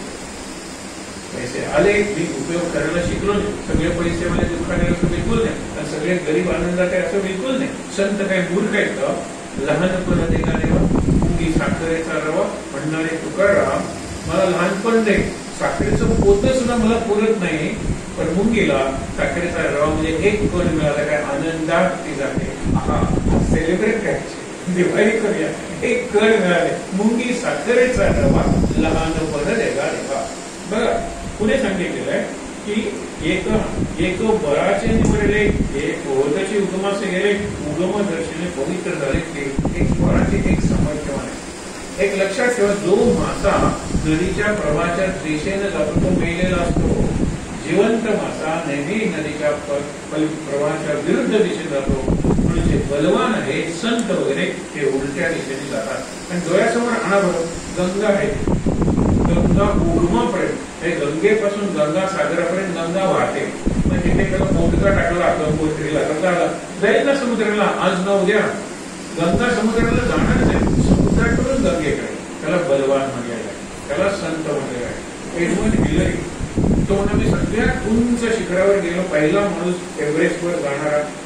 आता मी काय करतो, गंगा सागराकडून गंगोत्रीकडे जातो. पुढे पुढे काय अवघड आहे. ती बोट आहे, ती याची रबराची बोट आहे, उलटी झाली तरी अशी करता येते. ह्या दगडावर आपण त्याच्यावर तरी गेला ना तो. पण शेवटी काय अनदर म्हणजे आणखीन एक नाव Guinness Book of World Record. Samarth काय सांगतात ते बघा, गंगा वाहते अशी, गंगेच्या दिशेने माणूस उभं आहे, सगळे भांगर घेतात, आपण भांगर घेऊया, सगळे पाळण्यासाठी मरतात, आपण मरूया. सगळे हे काय अवघड आहे त्याच्यात अवघड काय नाही खाणार या विषयाने अवघड आहे. सगळं कुटुंब जाऊ दे, अव्यक्त माझं महत्व आहे, सगळ्या जीव त्याच्यात आलेला आहे. हा प्रवाह पतित आहे, प्रवाहाच्या विरुद्धला जा जा जा जा. इथून गंगा सुरू होते ना, इथून एकच पाऊल जास्त टाका. आता तुम्ही गंगेच्यात नाही का, आता ती नदी तुमच्या दिशेने संपली, उलट जायला पाहिजे. जिथे ती नदी सुरू होते तिथपर्यंत तुम्ही पोहोचले, त्याच्या पलीकडे एक पाऊल टाकले तर कुठे नदी मागे पडली, तो बदवा. हे सांगितलेलं आहे पुढे. फार मला आवडते तेवढे. एक बराचे निवडत असे भेटीवर नसतात, ते भोगचे उगमास गेले, उगम दर्शने पवित्र झाले तीर्थरूप, त्या जळाईसे नाही निर्मळ. पहिल्या धारेचं म्हणतात ना, उगमाच्या ठिकाणी गंगा किती स्वच्छ आहे. अजूनही तुम्हाला सांगतो, मानस सरोवर स्वच्छ आहे, कारण चीनच्या ताब्यात आहे. मी हे राष्ट्रभक्तीनं बोलतो, हे लक्षात ठेवा. अवघड आहे का आपल्याला स्वच्छ करणं? अवघड आहे. तुम्ही जर एखादं टाकलं पान तर वहीचं पुस्तकाचं सरोवर तुम्ही वाचू शकता की इतकं स्वच्छ आहे. असं जर आपण वाचलं ना, किती पानं टाकू त्याच्यात सांगता येत नाही. हे भागवताचं पान, हे रामायणाचं पान, आणि दिसतंय की हो गेलं ते सरोवर काय. असा अर्थ घ्यायचा का त्याचा? नितळ किती आहे, निवड किती आहे, पारदर्शी किती आहे सांगण्यासाठी उदाहरण दिलेलं आहे. म्हणून आम्ही सांगतो, रिकाम्यात आणि गंगेचा घेताना गंगेचा एखादा हार जो चैतावर घातलेला असतो, अर्धवट प्रयत्न जाळ्याचे टाकायचे. मी जबाबदार नाही, 25 रुपयात चाललं जातं. 25 रुपयात गंगेला, आणि तिकडे बाकीच्या ठिकाणी 250-500 रुपये मला खर्च येणार आहे. तिकडे लाकडं असतात तर एक प्रेट झालं, त्याच्यातलं टाकलं, मला कशाला काहीच म्हणत नाही त्याबद्दल. आता ते सगळं बंद झालेलं आहे. बरीचशी गंगा स्वच्छ झालेली आहे, बरीचशी यमुना स्वच्छ झालेली आहे, बरीचशी मी म्हणतो, कारण आपल्या सवयी कुठे गेलेल्या आहे. अजूनही नकळ निर्माल्य टाकतोच, गुगली टाकल्यासारखं कोणी बघत नाही.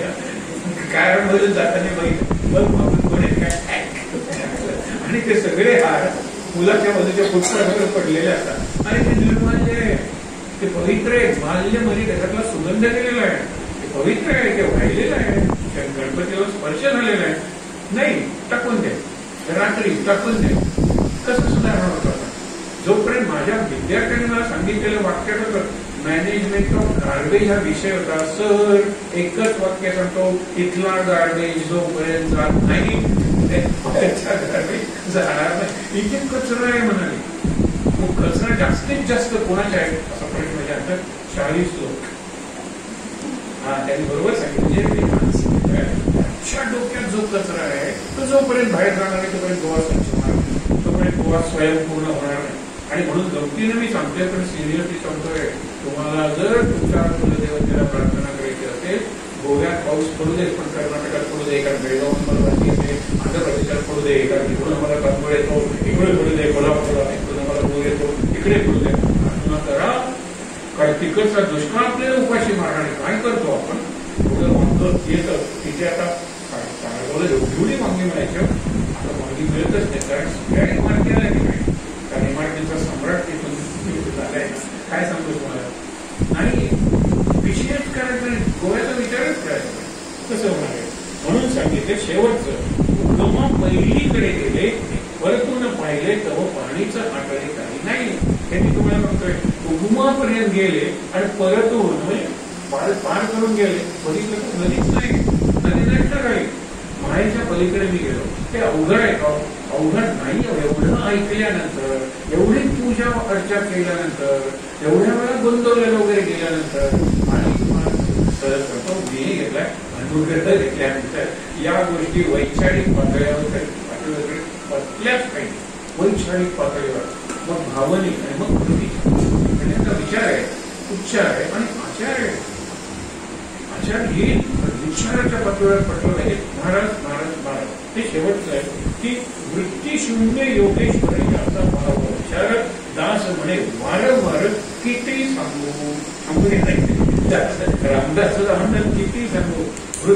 शून्य योगेश्वर.